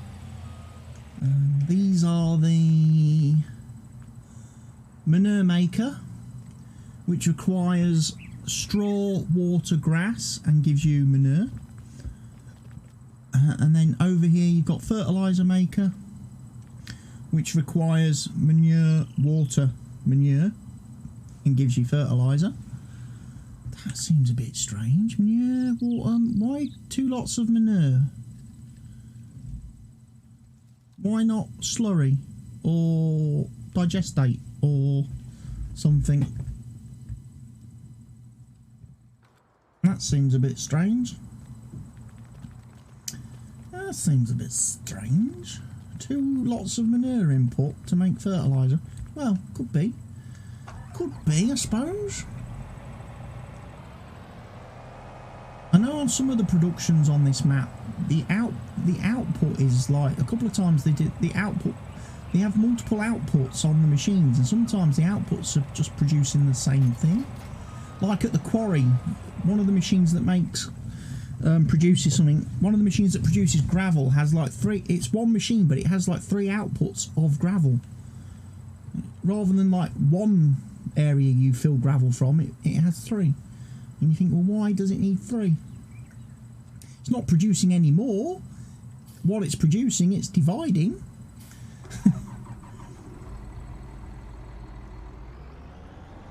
Let's go get some lime then. I also hope when I was fiddling around with this map, I've actually fixed the silos to be multi-fruit.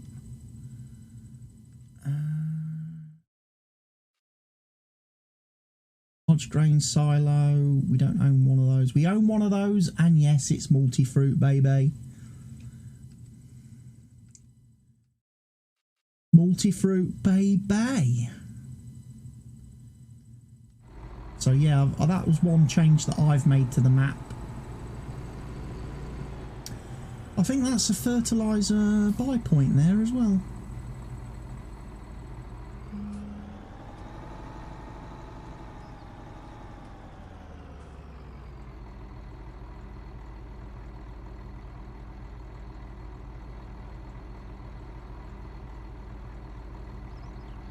There's a seed buy point right next to it.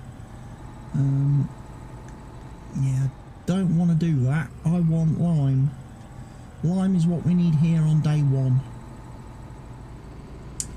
Day one of spring, we need lime. So let's go get some lime.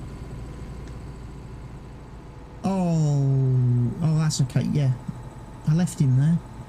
I thought he was one of the follow me guys, and I was like, oh, has he got lost? Did he get confused?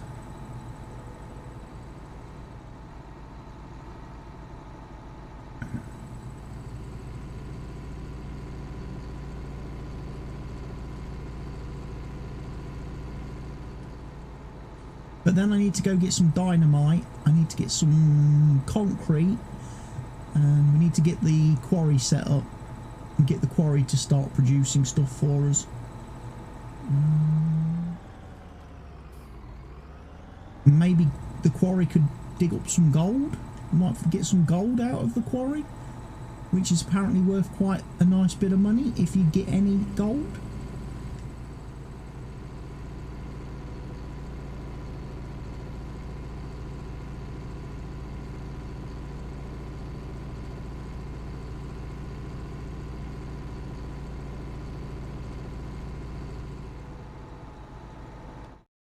Let me just tag the lime station, which I think is that building there, so I don't miss it. And we'll go buy a truckload.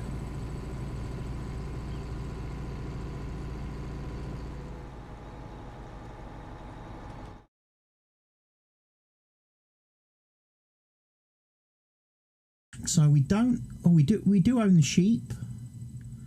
We own the sheep. We own the cows, we own the pigs. Chickens are at the house, which are over here. And horses? Horses?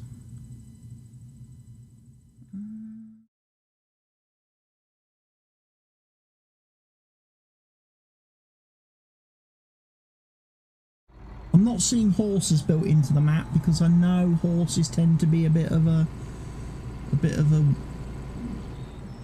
funny subject for some people. Some people don't like horses, especially with seasons, because of the way seasons changes horses. Other people don't like horses because of how overpowered they are for generating money,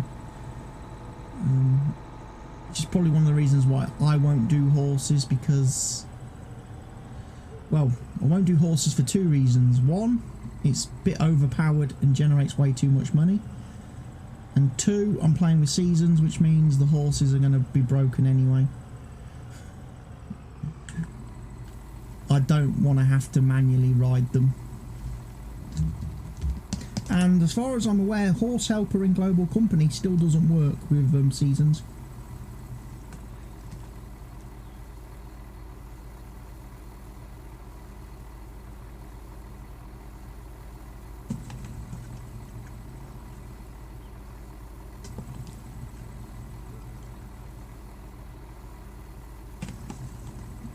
Now, one of the things I said I was going to do, if I did this map in multiplayer,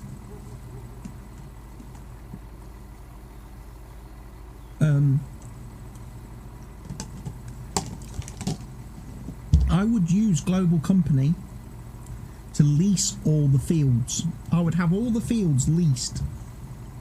That way, we've always got money being spent every single day. We've always got outgoings, so we're not just going to be able to make, like, you know, 100 million bucks really, really quick.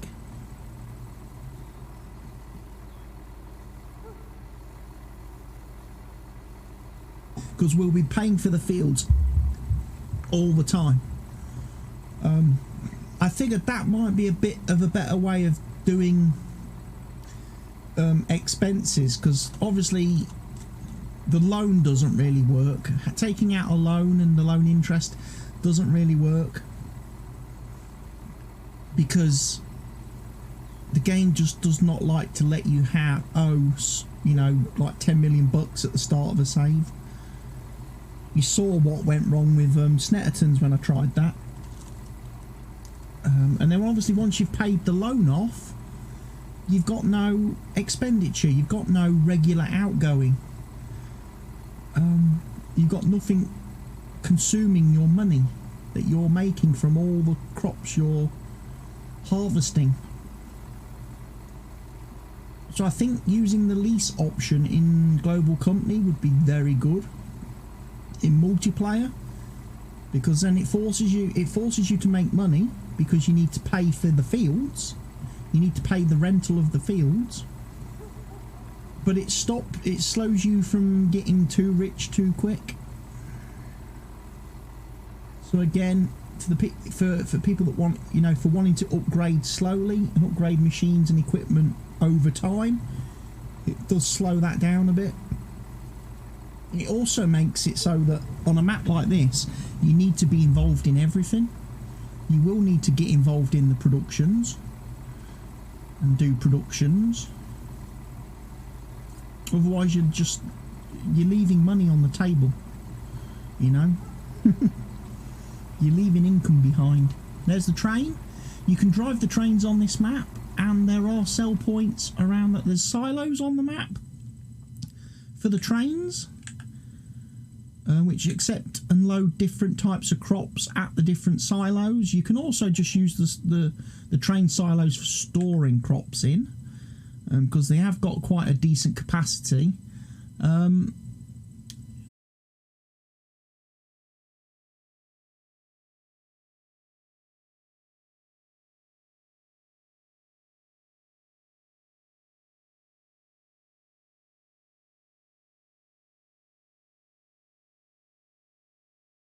Couple of sell points that you can get, that you can use the train.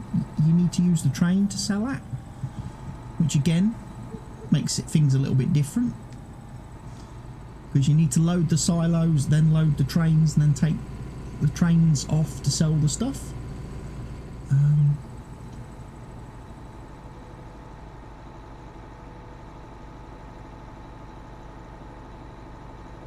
I like the colouring in the map. Yeah, it's got that Eastern European vibe to it, definitely. And obviously at the moment in spring, everything's a bit weird after the obviously after the winter. Obviously the great thing about seasons is the map will change through the seasons. In the summer it'll look different, in the autumn it'll look different. I do like that. I do like that. I wish you could have that in the base game. I wish you could have that in the vanilla game without needing seasons. I wish the map would change. The textures of the map would change after so many days in game, and it would just rotate a bit, just to make it look a bit different. I'm sure it wouldn't be too difficult for Giants to code that to be a thing.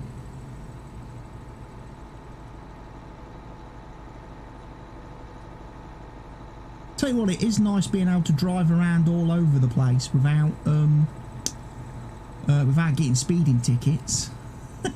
It's nice there's no speed cameras on this map. I don't miss that. I don't miss having to look out for scumbags hiding in bushes.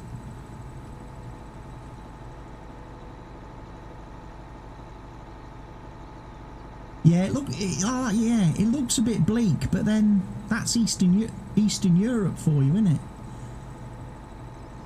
You know, you go over to like the Russian, that sort of part of the world, Mr. Helgi, it is very bleak there. It is very bleak and depressing. Makes you wonder why anybody wants to live there, you know?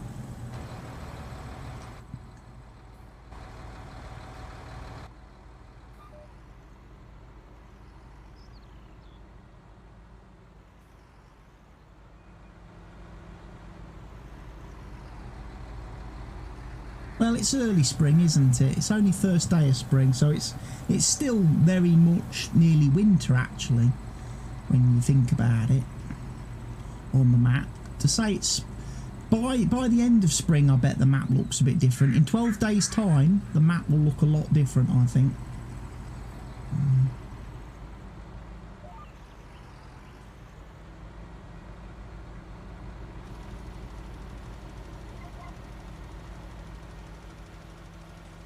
But yeah, I'll head over to the quarry in a minute for those of you that weren't here yesterday when I did the tour around the map, and let you have a bit of a look at the quarry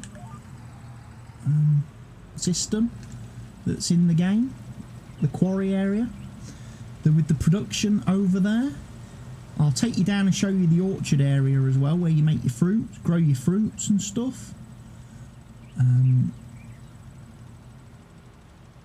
And I'll go over to the area that makes the pallets and the cartons, and I'll show you that as well. The good thing is you're not forced to use all the productions, because if you really want to, you can buy empty pallets and empty cartons in the shop.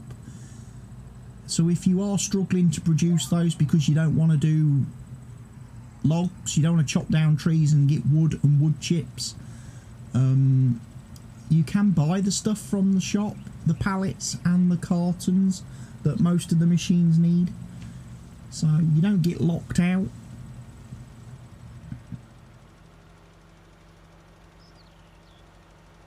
So that was well thought out by the map maker.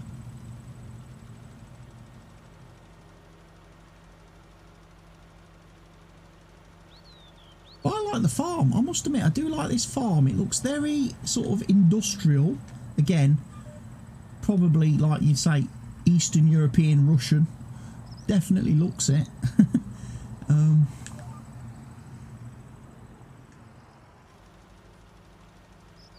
But I just like the fact it's got tons of room for parking and storing stuff. Tons of room.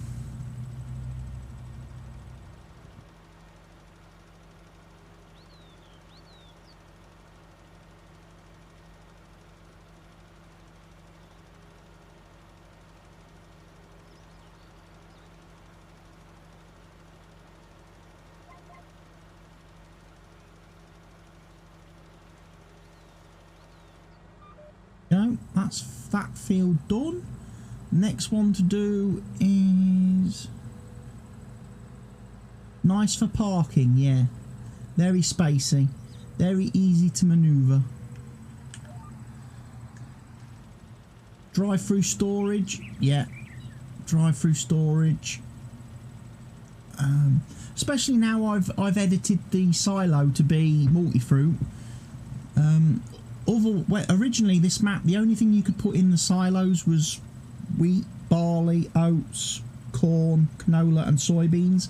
That was the only thing you could put in the silo, which meant anything else you grew, your potatoes, your sugar beets, your grass, your hay, your straw, you had to dump that in the one that you basically have to dump it in a shed on the ground and then go and pick it up later.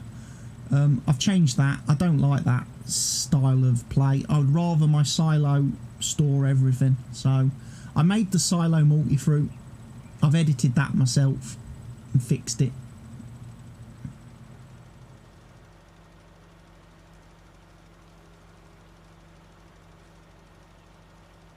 And for the people that are going to complain about that, tough shit. Tough shit. I play the game how I want to play it. And I like to have my silo store everything that I make. So, deal with it. if you're going to bitch about, oh, you wouldn't put potatoes in a grain silo, don't bother. Don't bother. Because I ain't listening to you. You play the game how you want, I'll play it how I want.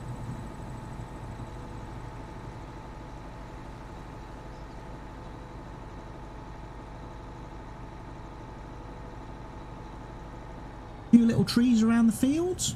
Might be tempted to get the old Tree Maverick out on those early doors.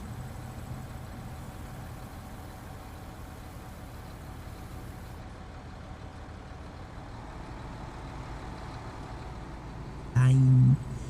Put the lime in the coconut.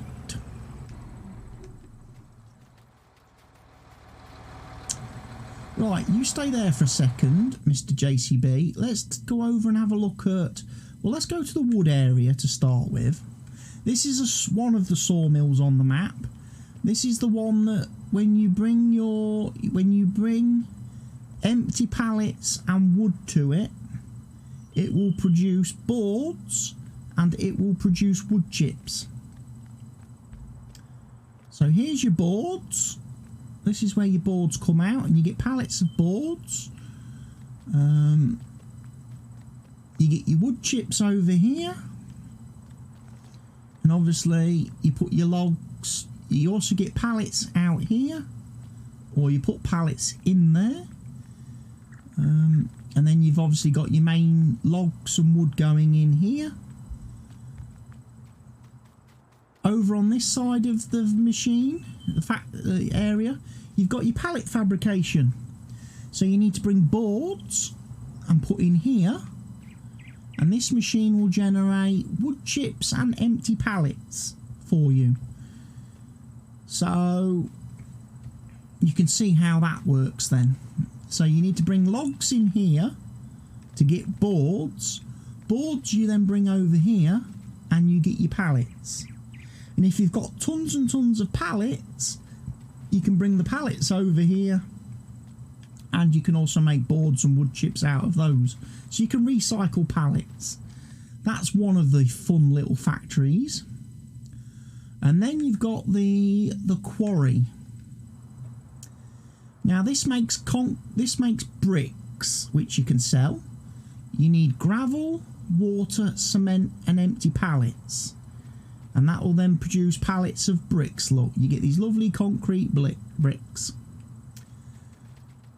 To get the gravel, you need to be using all this stuff over here. So if you come up the hill,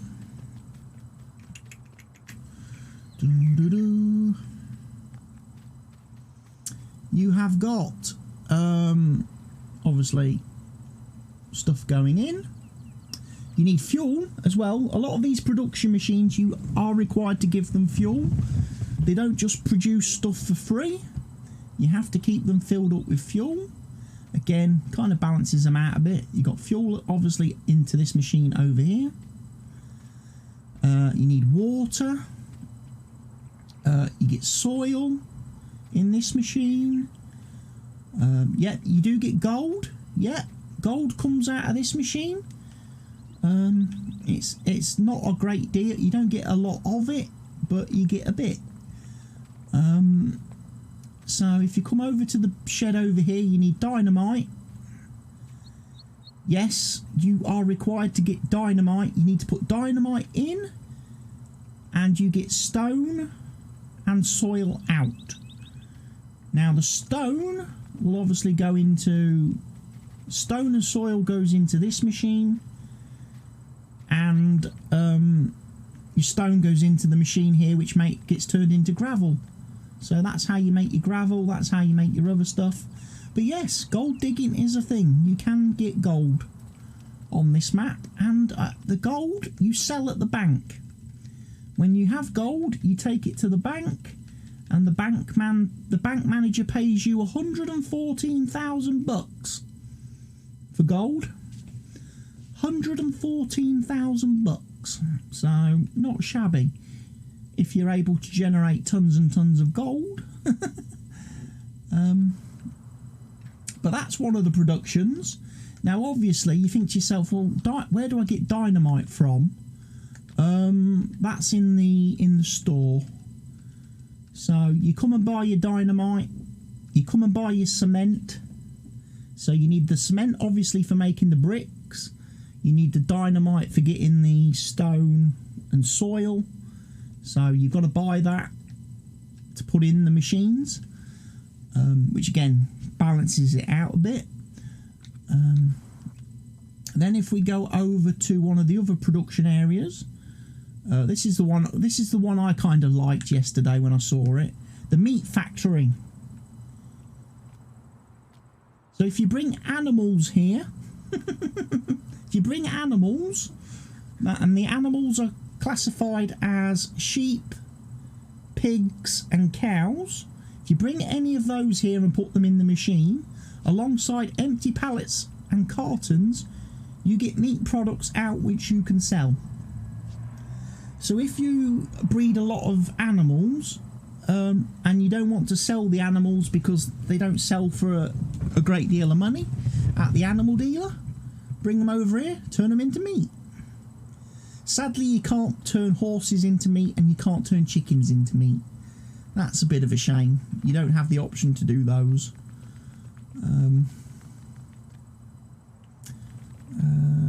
So that's your meat factory.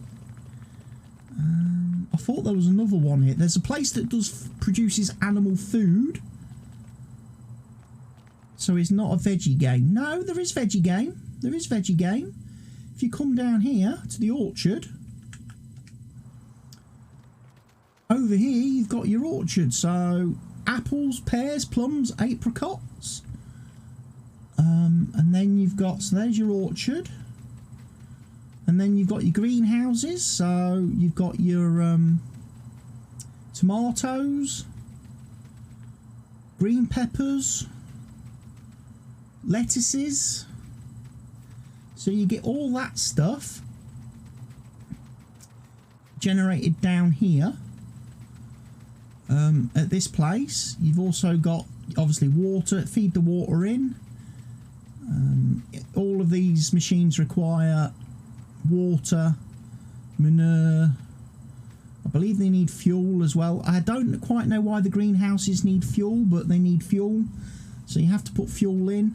One of the good benefits is the greenhouses will give you chaff out. They will produce chaff, which you can then turn into silage, of course. So that's another good way of getting chaff and getting silage when you come to do your cows and things a bit later on. And then obviously the fruit and vegetables you get from there, you can bring to, where was it? The animal food trader. So bring your fruit and vegetables here and sell them to the the vegetable warehouse, and then you can come down here and get pig food, cow food, horse food, chicken food, sheep food. You can get that stuff out of here then after you've delivered fruit and vegetables to the warehouse. You can get your animal food from there if you don't want to mix it yourself. But it's quite useful. Like, you come down here to where the pig enclosure is, the pigsty, and there should be a machine down here.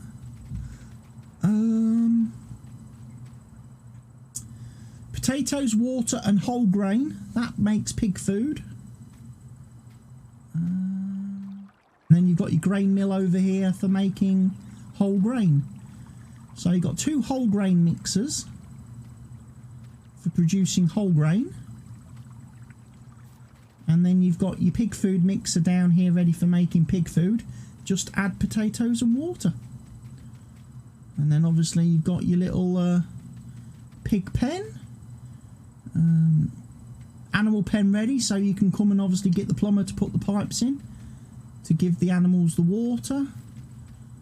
You've got your manure bunker on the side. You've got your slurry tank over here. I like it. I like how everything, like I say, it's a little bit weird in that the farmhouse is not located at the farm. It's actually back in the town. So your farmhouse, when you want to sleep at night, is over here.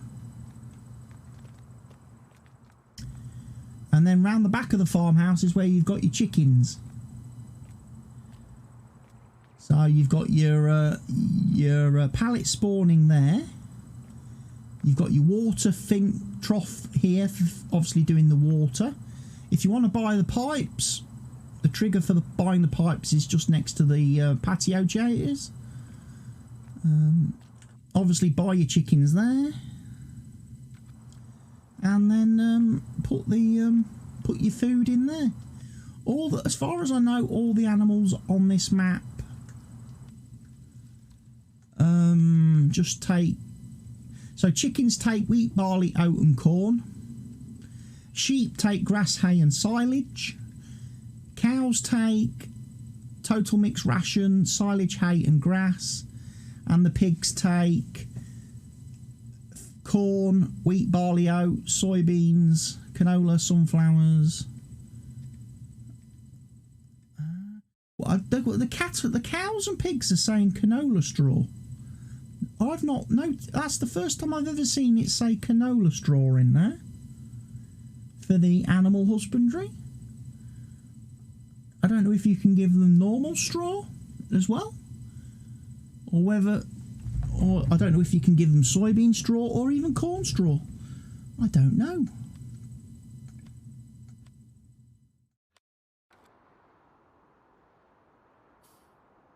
That is the season's animal menu, yeah. So the good thing is, on this map, if you do play with seasons, like I'm doing at the minute, it doesn't mess up the animals. You still got the same food as in the normal game. On some maps, they change all the food requirements of all the animals, and you have to provide the animals with like 50 million things. I don't like that. It makes the animals way too complicated and hard work. Way too complicated and hard work, and I don't want that. So I'm glad that on this map, when playing with seasons, the animals are still just regular animal food. You don't need anything special. So the one thing I did do last night, I did go around and edit all the animal pens myself to remove the cleanliness, the spillage, so the animals shouldn't spill and make a mess in front of the pens. I don't know if that has an effect with seasons on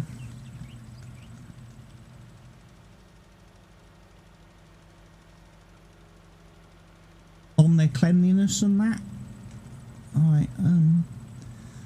In the past when I've tried it, sometimes it seems like the animals were stuck at like 0 cleanliness, never updated. We'll have to wait and see.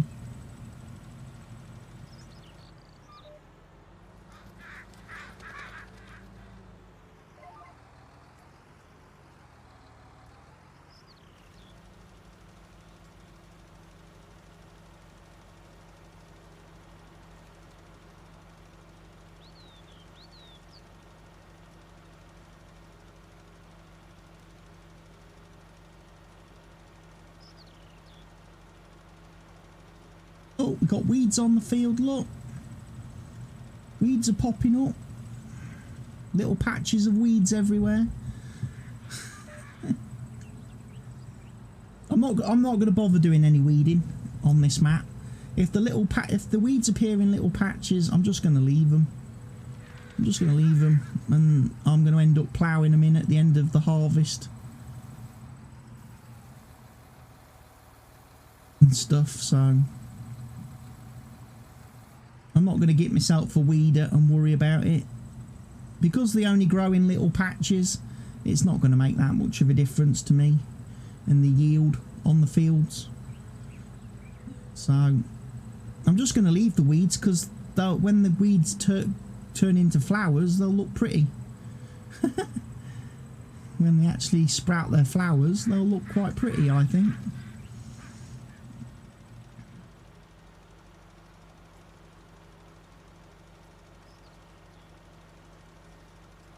Bloody hell, it's 5:30. Where has the day gone, everybody? Doesn't feel like 5 minutes ago I was waking up and getting ready to start my day. It's nearly dinner time. What's everyone got for their dinners tonight? Has everybody got nice dinners? Is everybody having something nice for their dinner? I don't know what I'm having for my dinner. I can smell something cooking downstairs, but I can't tell you what it is.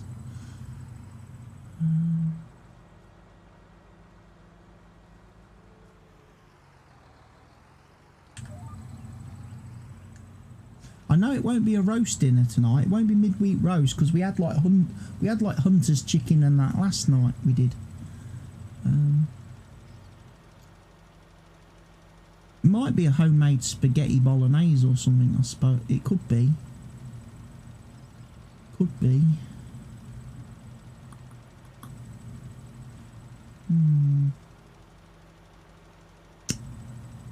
I'll have to wait and see. It'll be ready in about half an hour, no doubt. So yeah, I don't know what happened to Airport CEO. I don't know where that went to.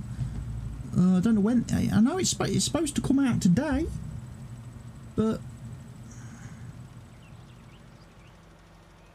as of this moment, it didn't appear on Steam. So whether they've had a delay in Airport CEO, I don't know. I've run out of bloody lime again, look. Oh, I tell you what.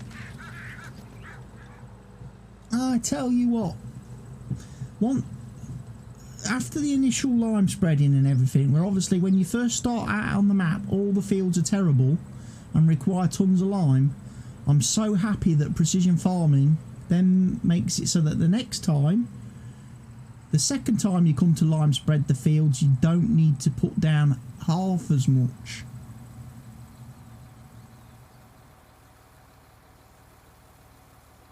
No, I do prefer that.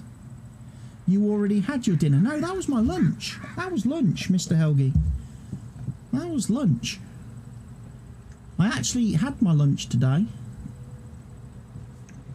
The other day I didn't. My God.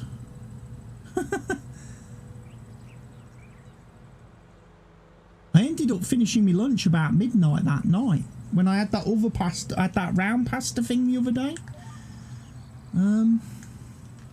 Yeah, I didn't finish eating that till midnight. I was recording Football Manager videos, and at one point I even picked it up and showed it in the Football Manager video. I was like, I said it's 7 PM, and I've still got my lunch here. I still haven't finished my lunch yet.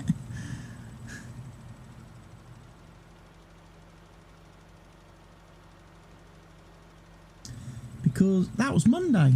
That would have been Monday. Because I had a baguette. I had a baguette for my breakfast. No, it wouldn't have been Monday. That was Tuesday. Sorry, Tuesday. I had a baguette for my breakfast because the family brought me one home when we went shopping. So I had a baguette for my breakfast about 10 o'clock in the morning. Then I went and got that big round pasta thing, and that was going to be my lunch. But because I was playing, I didn't really eat it, and then they went and did me dinner. Because I was wondering, as I was eating the pasta, whether I should continue eating the pasta, because normally Tuesday is takeaway day. Tuesday takeaways. But we didn't have takeaway on Tuesday. I think I had roast duck. I had roast duck with pancakes, hoisin sauce, and like cucumber and spring onion stuff. I had like Chinese style duck and pancakes. I think that was my tea Tuesday night. So I ate that, of course, and then I still had that pasta. So yeah, as I was recording me Football Manager videos Tuesday night, I was like, still got my pasta, still got my lunch here. But normally for me, I must admit, I'm not normally a lunch person. I don't normally have lunch. Normally, the first meal I eat in the day is my dinner at 6 o'clock in the evening. That's normally the first meal of the day for me. And that's what I have with the family. I have, obviously, that with the family. And then normally, I end up making myself a meal at about midnight, 1 AM. And then I normally have a meal then. Because obviously I tend to work on a different schedule to everybody else. I'm operating on a different schedule and time clock to everybody else in the house. Being obviously YouTuber streamer, I work at different times of the day to everybody else. So yeah, for me, dinner is really my lunch, and then I have my dinner at like 1 AM.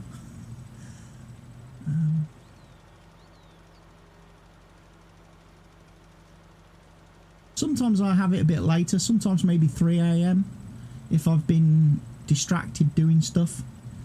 If I get like watching movies and stuff and I forget, then sometimes I end up having my meal a bit later.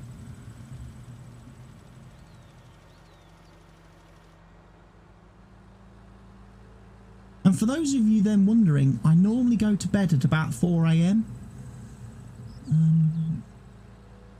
Each night, 4 AM, 5 AM, and then I usually sleep till about 9 AM or 10 AM.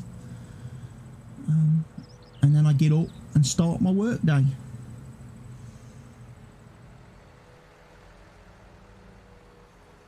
So yeah, I keep very funny hours, me. I have very funny hours.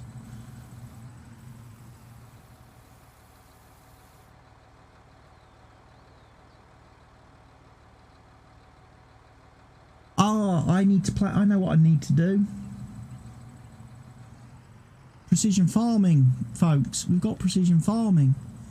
What have I not done?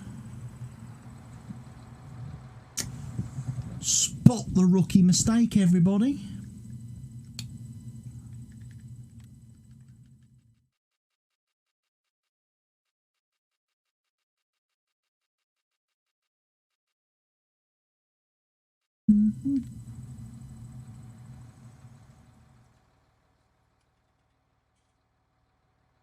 Need one of these somewhere.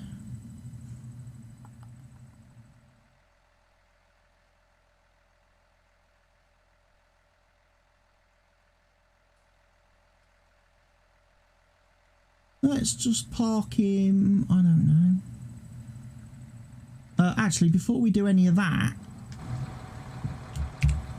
let's go into global company, make sure we've got activate placeables on, show object info off, cut bales off. I probed the map. I haven't bought the base station. I didn't buy myself the base station because, like, for example, if I want to let the worker lime spread this field, the worker would benefit from having a base station.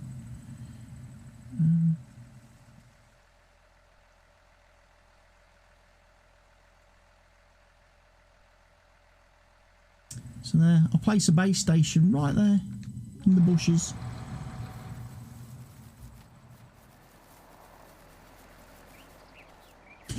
It's a bit obscured by the didn't really get rid of the objects, did it? The grass and rubbish.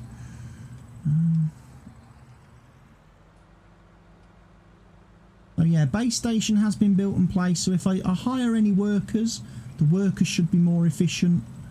They should do the jobs a bit quicker and use less stuff.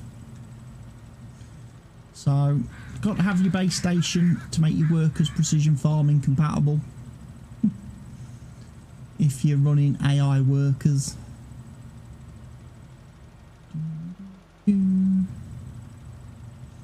But yeah, interesting looking map. It's going to be interesting to get into this and be playing it and doing everything and seeing what obstacles get thrown my way with Seasons, whether Seasons plays nice and if Seasons is bug free. If Seasons is bug free, I'm happy to keep using it and happy to give it a go, because I haven't played any maps in a long time with Seasons. I'm willing to give it a bit of a go just for the sake of it makes the game different.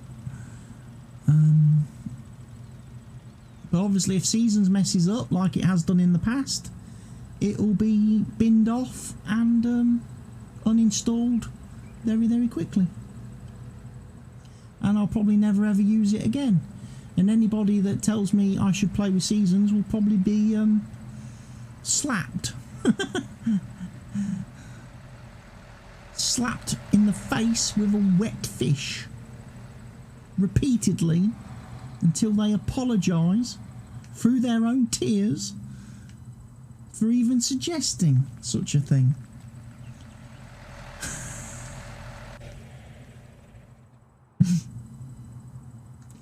So there you are, folks.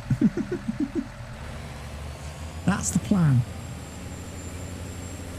I'm prepared to give it a go and give it a try, because everyone tells me, oh, it's so much better now. They've fixed and improved so much. But the first time it freaking messes up and doesn't work properly, it's going to be uninstalled. Yeah.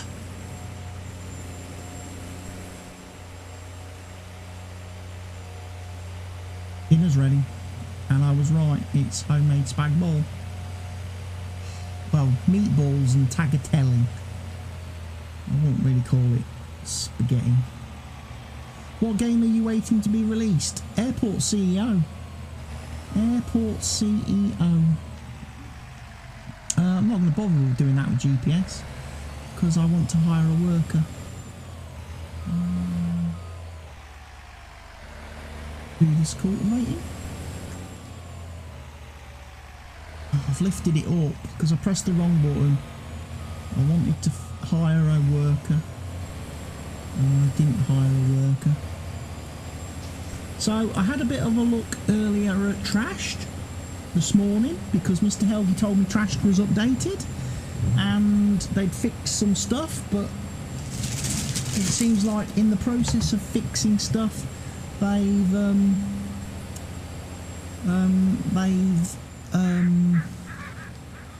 caused a whole load of performance issues, because the game just, once I placed recyclers, the game just kept freezing and locking up for me, and then ultimately it just completely crashed at one point, and that was it. At that point it was like, yeah, not playing that anymore today.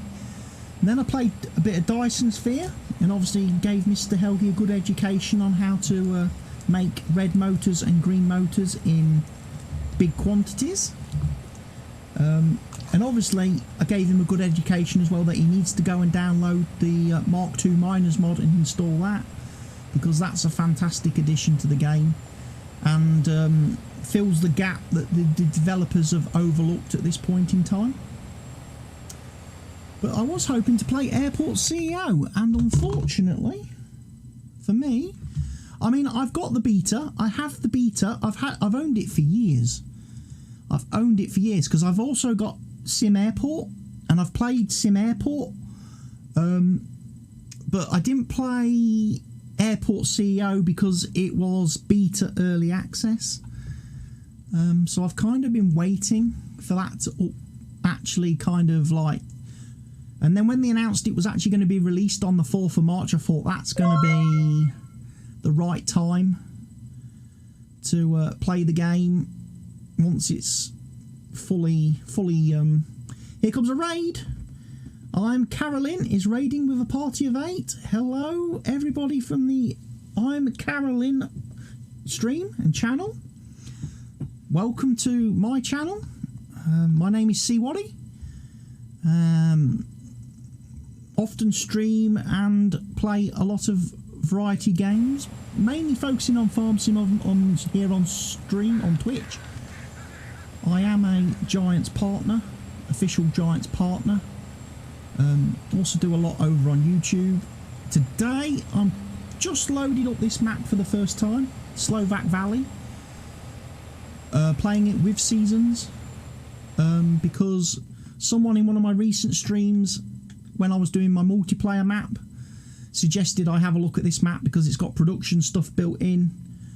The current map I'm hosting and playing in multiplayer is Hofbergman, which has a lot of production stuff built in, but it's a little bit finicky and a little bit intensive and a bit involved.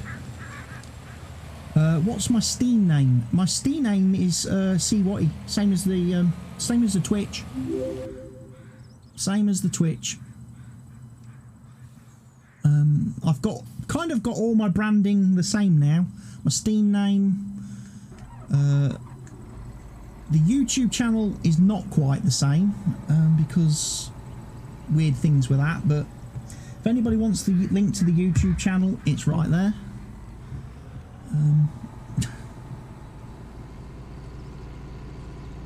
You just started playing this game, so you're really new. That's fine. I'm happy to welcome all new players.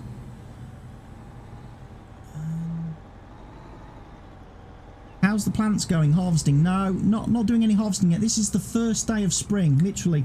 Like I say, this is the first day of spring. Playing with seasons. So I'm playing 12-day seasons.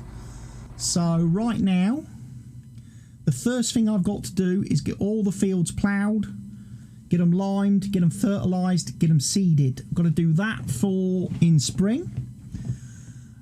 Then when we move into summer, I'm going to be having a bit of a look at getting some of the production areas going. So I might do some logging in the summer so I can get the sawmill running and start producing pallets.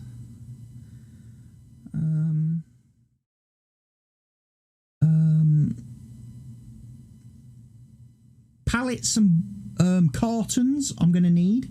Then I'm going to head over to the quarry and I'm going to start getting some gravel bricks made in the summer. Then obviously in the autumn we'll be back on the fields doing the harvesting, getting all that stuff sold, and then in the winter I'll be probably back doing a bit of production stuff. And then if all goes well and seasons doesn't foul up and we make it to year 2, in year 2 I'll be starting to add the animals in. And then obviously once we've got the animals in, then that opens up even more to us, because then we're going to be able to do the meat products. You don't see me on Steam. 1 second. Yeah, my Steam name is CWATTYESO. Exactly the same as the Twitch channel name.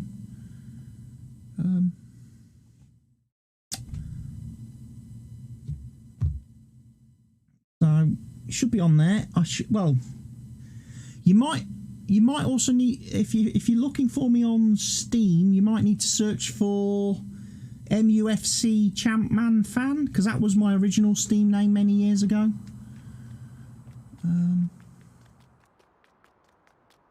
I don't know whether Steam, when you're trying to search for people on Steam, it still has the original, it keeps your original account name.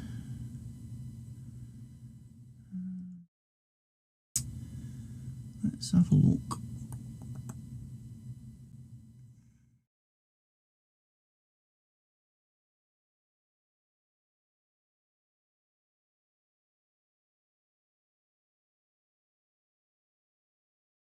Is there a way to find my... I see, I don't do this, because obviously I don't have to add myself as a friend on Steam. There's normally a little code, isn't there? You can get like a friend code. If people want to add friendly you. Makes it a bit easier for them to try and find you.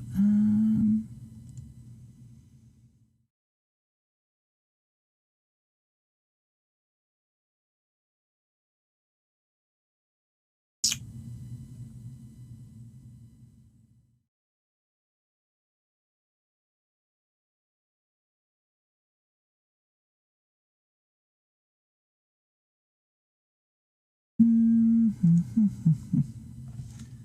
don't know.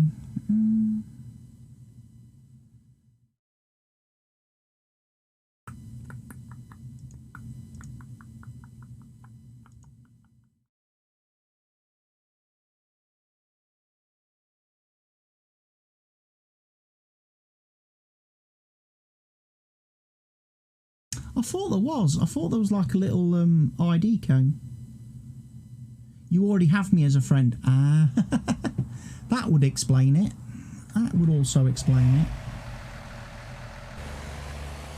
So yeah, first day here on the map then in early spring. It's taken me a while to get all the equipment because I sold off all the equipment that we started with on the map because it was all like 2 metre, 3 metre stuff. So I've been buying suitable equipment for use on the map. So all the tractors, everything, and obviously I've had to bring everything from the store over here to the farm over here. When you reset it, the reset point on this map is at the store. It doesn't. You can't reset vehicles back to the farm, sadly. I tried because I thought that would make things a bit quicker. So I've had to drive and bring all the equipment from the shop to the farm. That's why it's taken me a bit of time to get started. That's why it's only 2 PM here on the first day. And at one point I did actually I stopped the game time, because I was conscious of the fact I might have ended up wasting the first day. The first day would have just slipped by and I wouldn't have actually done anything, because I would have been too busy mucking about getting all the equipment and vehicles.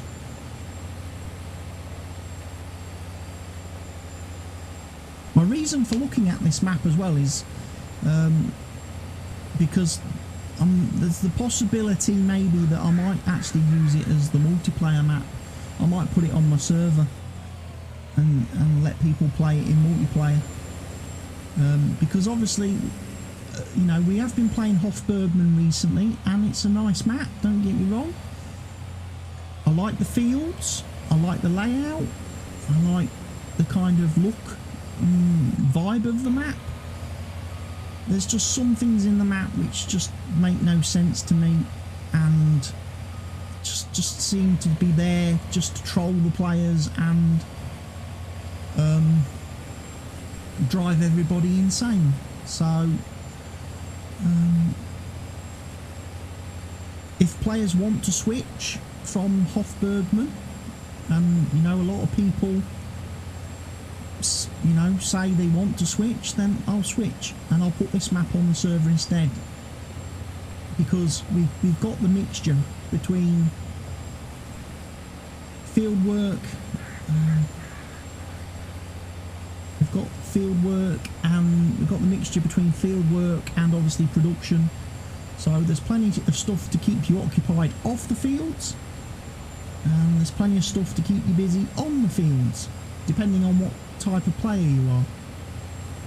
The poles in the middle of the fields drive me insane. That doesn't tend to bother me too much. Again, because I don't mind driving and steering the vehicles. Again, playing Hofbergman, none of the fields on Hofbergman are square. All the fields on Hofbergman are natural, irregular shaped fields. So you're never really using GPS or cruise control or anything like that, because you're always having to steer. So poles in the middle of the fields on that map are not a problem, because you're already doing driving. On this map it might be a bit different, because like I say, a lot of the fields on this side are square, and then you've got the irregular ones over here. There are what looks to be a few poles in these fields. I haven't tried to see if they have collision. I haven't tried to drive through them or anything. if they pose a problem, I am using the object hider mod, so I can actually remove them if I want. I do have a mod that lets me remove objects that are built into the map, so if there's anything that's like a bit cluttery, you know, you can disable it and remove it. I think that's a great mod. That came out fairly recently on the mod hub. I think that's very good because there's lots of maps that you download where, you know, the map author places a load of junk and rubbish to try and obviously decorate the map and make it, you know, look lived in. But sometimes you don't want that junk and rubbish because it gets in the way, especially if it's at your farm. So the object remover mod is fantastic for getting rid of everything.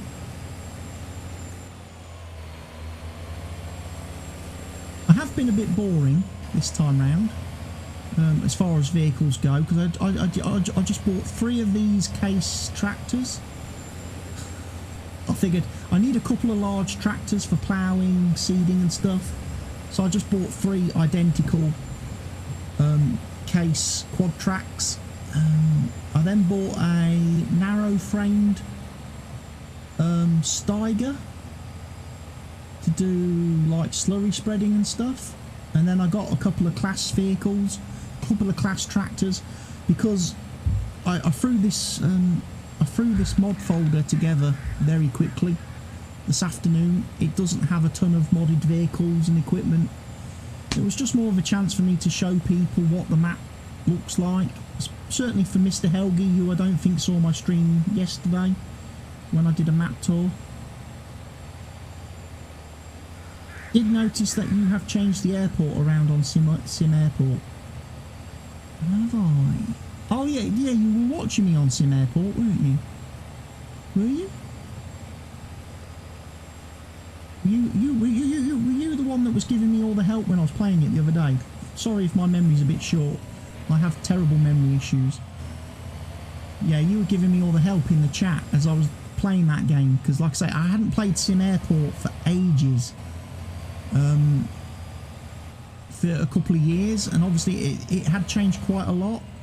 I also have discovered that there's an experimental branch for Sim Airport that you can subscribe to on Steam, which is a much newer version of Sim Airport, which has a lot more bug fixes and stuff in it. So I've subscribed to that, so hopefully the next time I play Sim Airport I'll have a load of bug fixes and new options and stuff to play with as well. Because like I say, there is an experimental version. I don't know when they actually release that to the regular version. But yeah, I've carried on with that airport that you saw me building. I've still been playing that. But then I also started a new save where I did it completely sandbox mode, insta build, no money. So literally I went, as soon as I started the map, I went below ground, drew my foundation below the ground over the whole of the first square, and then I've just gone in and built some big rooms to start with, like for ticketing and stuff. And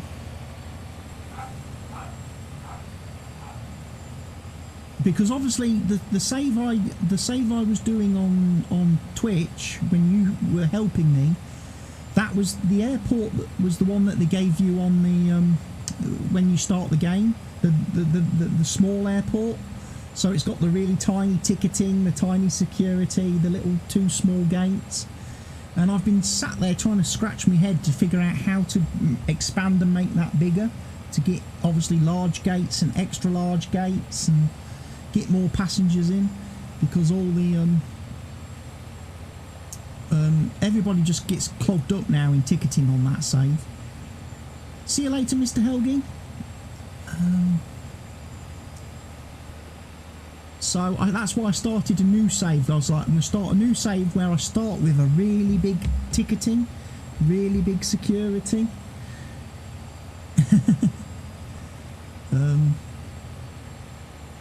So I've got a big area at the start where I can get people in, and I can have different ticket gates for different plane gates. So again, keeps the passengers, so the passengers flying out at gate 1 have to go to the ticketing for gate 1. That's what I'm doing. That's what I'm doing in the new save on Sim Airport, is I'm making my own airport from scratch. And then,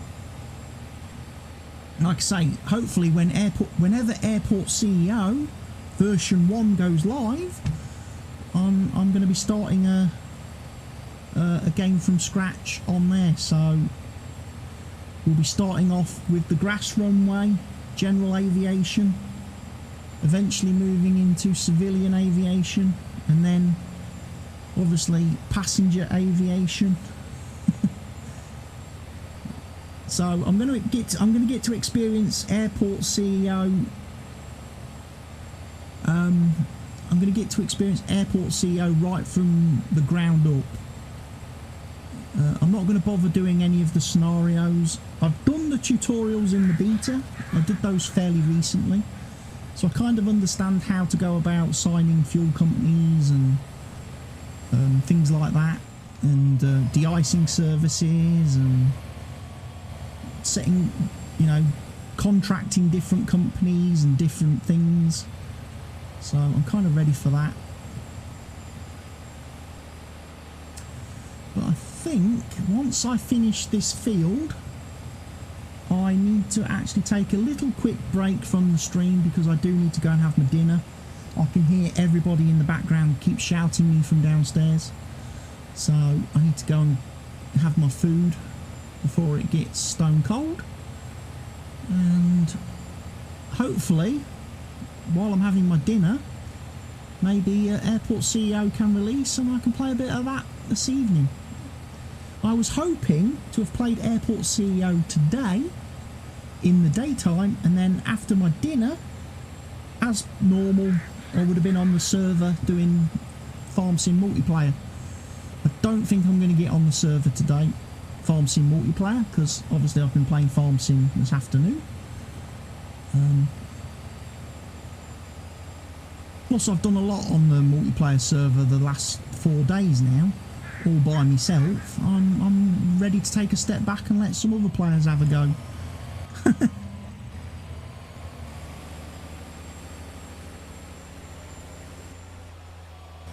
But yeah, it's a good first introduction to the map. I'm definitely going to be carrying on with this map. I'm going to be streaming this here exclusively on Twitch. I don't know if I'm going to export any of the videos to YouTube. I probably won't, because most people don't watch VODs, especially when they're several hours long. And I think YouTube's algorithm is a bit strange as well, that if you post long videos, YouTube tends to bury you in the search engine, so people can't find you. And obviously that's not good for me as a small channel, because I need to try and get as many eyes on the channel as possible.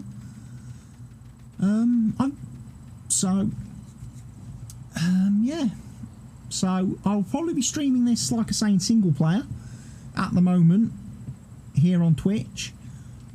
If I get a great response from players on the multiplayer that they like this map and want to come and play it, then I might move the save onto the server, and we'll do the server instead. So what's left for me to say today, apart from thank you everyone who's tuned into today's live stream. Sorry it's been a bit all over the shop with me playing at multiple different games.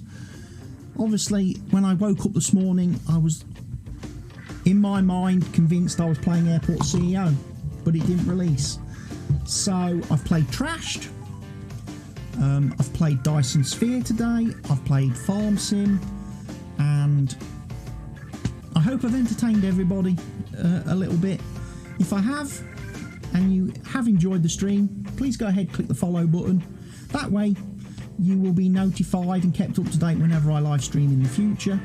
I have got the Discord, like I say, you're welcome to come over to my Discord and join that if you want to continue conversations off stream, and as well be kept up to date with everything that's going on with content and servers and all that sort of stuff.